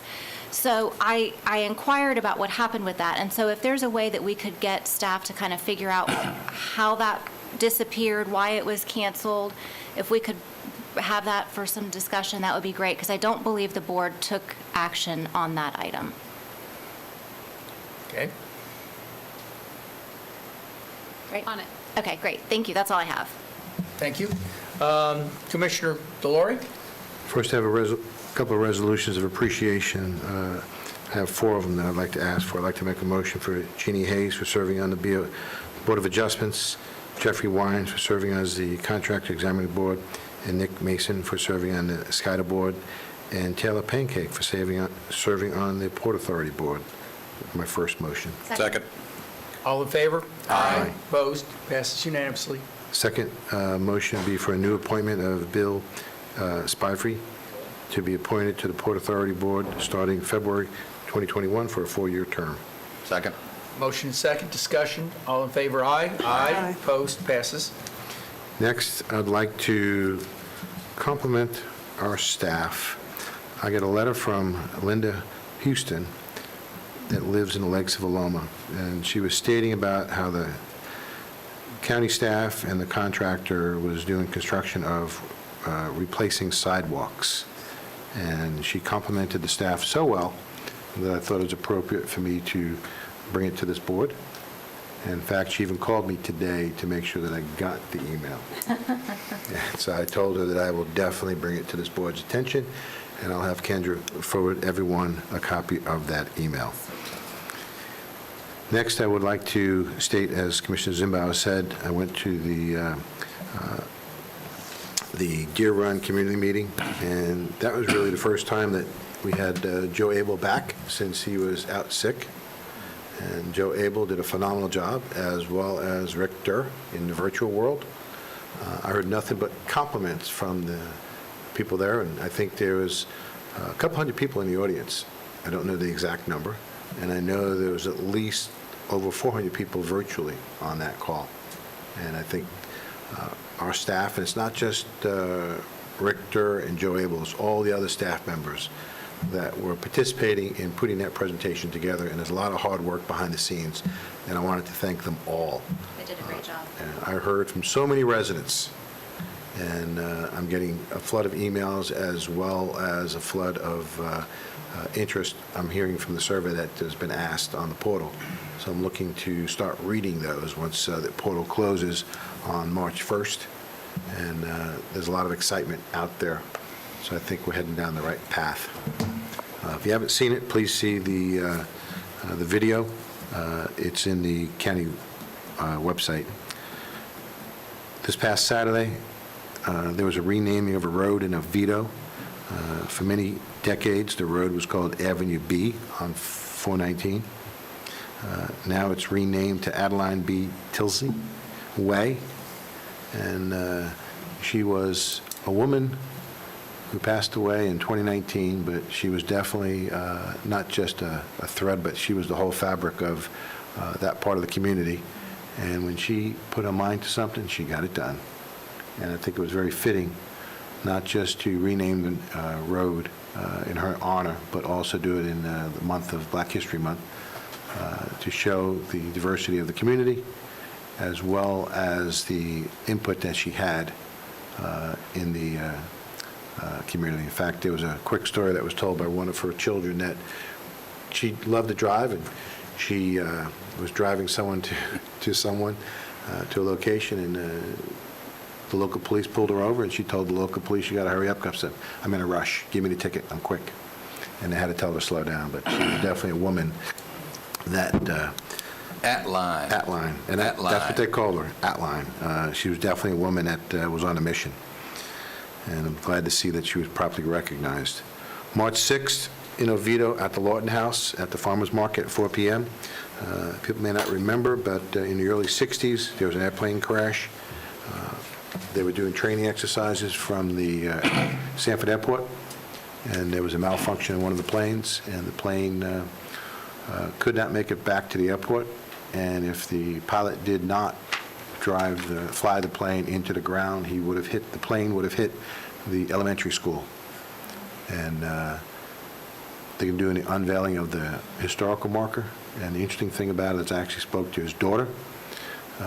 His wife was pregnant with the daughter at the time, and she has not been to Oviedo because when her mother was pregnant, she actually relocated to another part of the state. And so she's coming back with her brother from Texas, and that'd be the first time that they've actually been back in the Oviedo area since they lived here in the early 60s. I'm sure they're going to see a lot of changes. So please, if you have time on your calendar, please be there.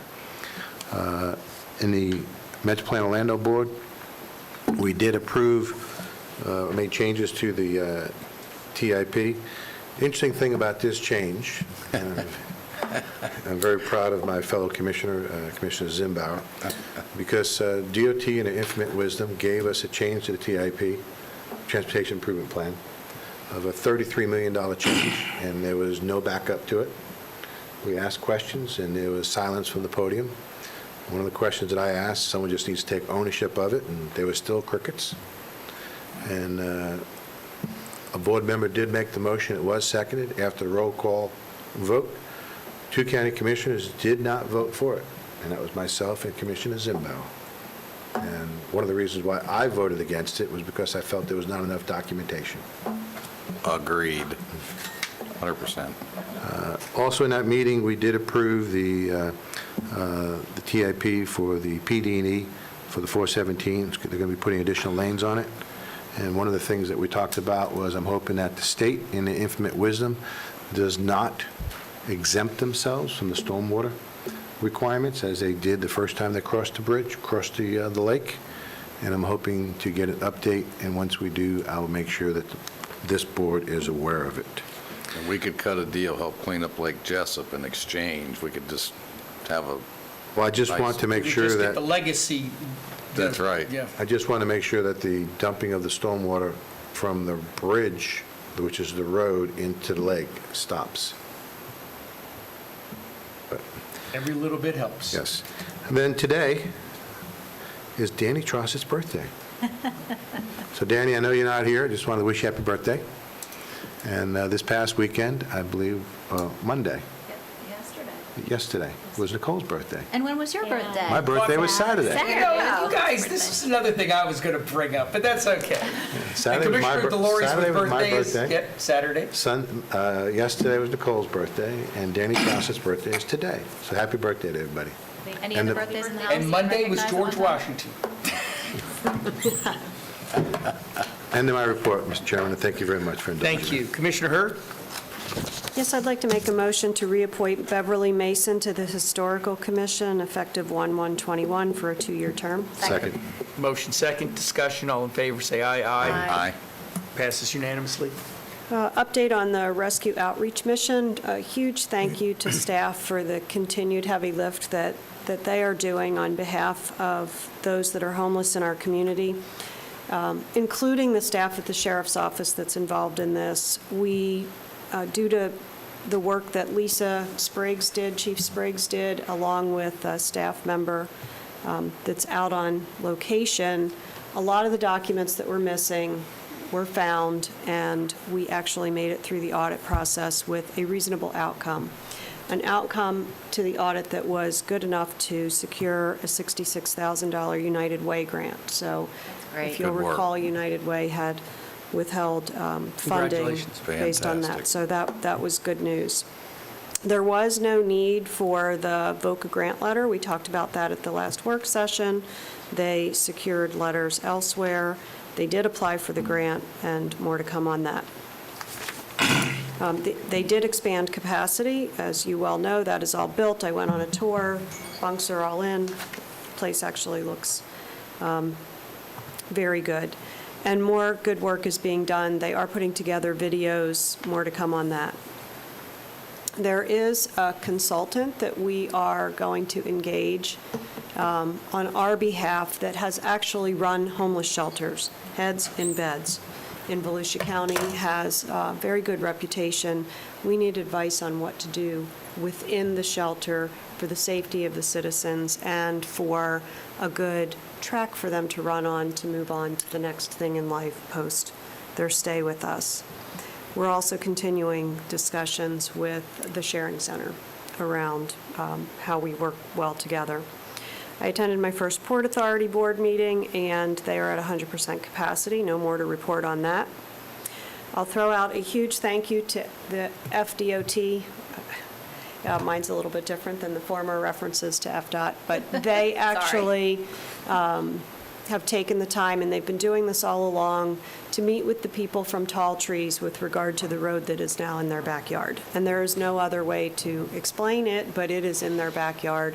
And so we're in the conceptual stage of plantings, and they were taking input from citizens. We had a nice little crowd out there, and we'll continue to stay engaged in that with them from District 5. Yes, Commissioner. Just on that, just if you check the tape or ask them, they committed to building a parkway with full landscaping and buffering the road. That is what they're doing. Okay. I'm not saying that they're doing anything else. The residents want to be involved in discussions. Just They wanna want to make know what's sure. happening.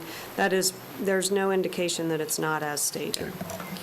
And the last thing on my agenda is just calling to your attention the walking challenge that was put out by the Worksite Wellness and Fitness Coach. It seems appropriate that I be talking about this. Sharon Gam, there is documentation that was sent out to you. I would love to see full engagement from the leadership in this organization with regard to health improvement. So rock on, join the challenge. Can we be a team?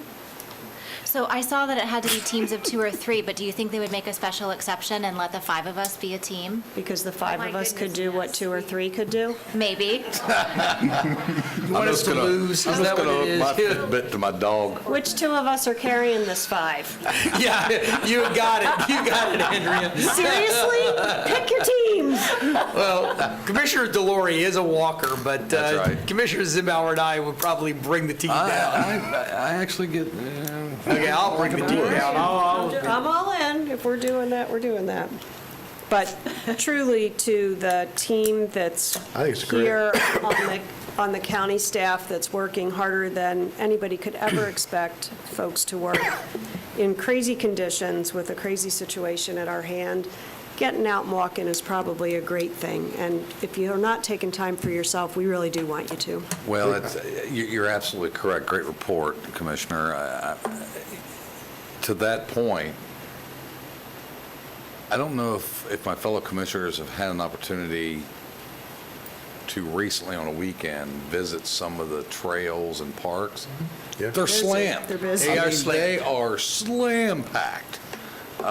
Did you mean slammed as in full? 690% increase. I mean, even on the east side, between our parks, trailheads, and the states, if you're not in there by 9:30, 10 o'clock in the morning, there's no parking. I mean, you're on And the there's no way to outside social looking in. distance either unless you go into the woods. Well, I mean, out by, in my district, there's plenty of areas to park out remotely in fields, but not in the parking area appropriately. But yeah, I'm surprised how many people are actually out now. Of course, when I wander around, start talking to them, I find out many of them are from the county to the south of us. Yep. Who are coming to enjoy our parks. You know, that's Which is okay because great. they'll probably move here after that. Yeah, I'm going to propose that, they have like a little license fee that we can charge our fellow. Like Volusia County does at the beach. Right, there you You're gonna go. pay That's right, more that's right. If you're not a Volusia County resident. Right. Yeah. I mean, our residents paid for. Commissioner Herr, you finished with your presentation. Why would that matter? I am finished with my presentation, so Thank I you. think it's your turn. And yes, and since I was going to try to end at 5 and we're already past, I don't feel bad about having my little report now.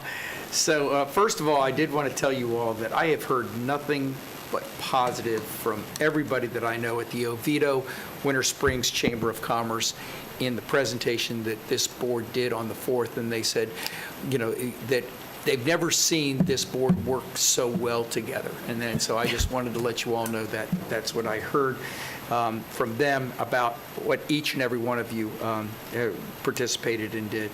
Also that evening, I was speaking to the Friends of the Wekiva, and they wanted me to send their appreciation to the entire board for upholding the integrity of the Wekiva Parkway and Protection Act. They were, obviously, they were the ones that brought that appeal, and they were pleasantly surprised, and I told them you shouldn't be. The commission is dedicated to protecting that parkway, or the Wekiva protection. Also, the county manager mentioned the meeting with the St. John's. I just, and we talked about it a little. I just want to tell you that I think the St. John's River Management District, I always have hated in my career my tax dollar suing my tax dollar. I think it's the worst thing that you could possibly do. And in that meeting, I really did see a lot of spirit of cooperation. I'm not saying we're there yet at all. I'm not saying that what we're doing isn't pushing forward what we need to do, but I'm just saying that I think I saw a light at the end of the tunnel, and I hope that that really does work as we move forward. The Florida, just so I give you a little bit of update on Florida Association of Counties, they've asked me to be the host of the former commissioners that are now legislators and former legislators that are now commissioners breakfast that they're having the day before or the day after the legislative session begins. So I'll be doing that. There are, surprisingly, because it doesn't seem like any of them vote for local governments anymore, but there are some county commissioners, former county commissioners that are now state legislators, and quite frankly, they are the ones that usually support the protection of home rule. Also, that same day, I think many of you have shown interest in Mr. Maladecki and his retirement. The Hotel and Motel Association will be having a retirement celebration for him that afternoon on the 4th. I don't know if anybody else is going, but it should be a nice occasion. Of course, it's all the way to the south side of Orange County, but they're doing it. And I just wanted to remind you that starting Sunday through this Saturday is the Wekiva Paint Out. Always a great event. Commissioner Gloria, I believe, is the chairman of that event this year, honorary chairman. And it's a wonderful event if anybody has never been to it. And they had their initial thing on Saturday, and I think they're going to do a great thing. I will see all of you on Thursday for the state of the county. And as I've already mentioned to you before we started the meeting, I thought that each one of your presentations was just wonderful, and I really think Tricia and the staff have done a remarkable job, and I'm looking forward to it. I really am. And I would like to make one appointment, if I could, to the Parks and Preservations. First, I would like to ask a resolution of thanks to Mr. Joe Buck for being part of the board. Motion, is there a second? Second. I think, Commissioner Zimbauer? No, Commissioner. Oh, Commissioner Herr, I'm sorry. Motion and second. All in favor, say aye. Aye. Opposed, passes. Thank you very much. And I would like to appoint Mr. William Wills to that board. So if that's, I would like a motion there, please. So moved. Second. Motion and seconded. Discussion. All in favor, say aye. Aye. Opposed, passes. And the last thing is, at the last meeting of the Central Florida Expressway Authority, I think you all read that they increased the speed limit on 417 for safety purposes. To what?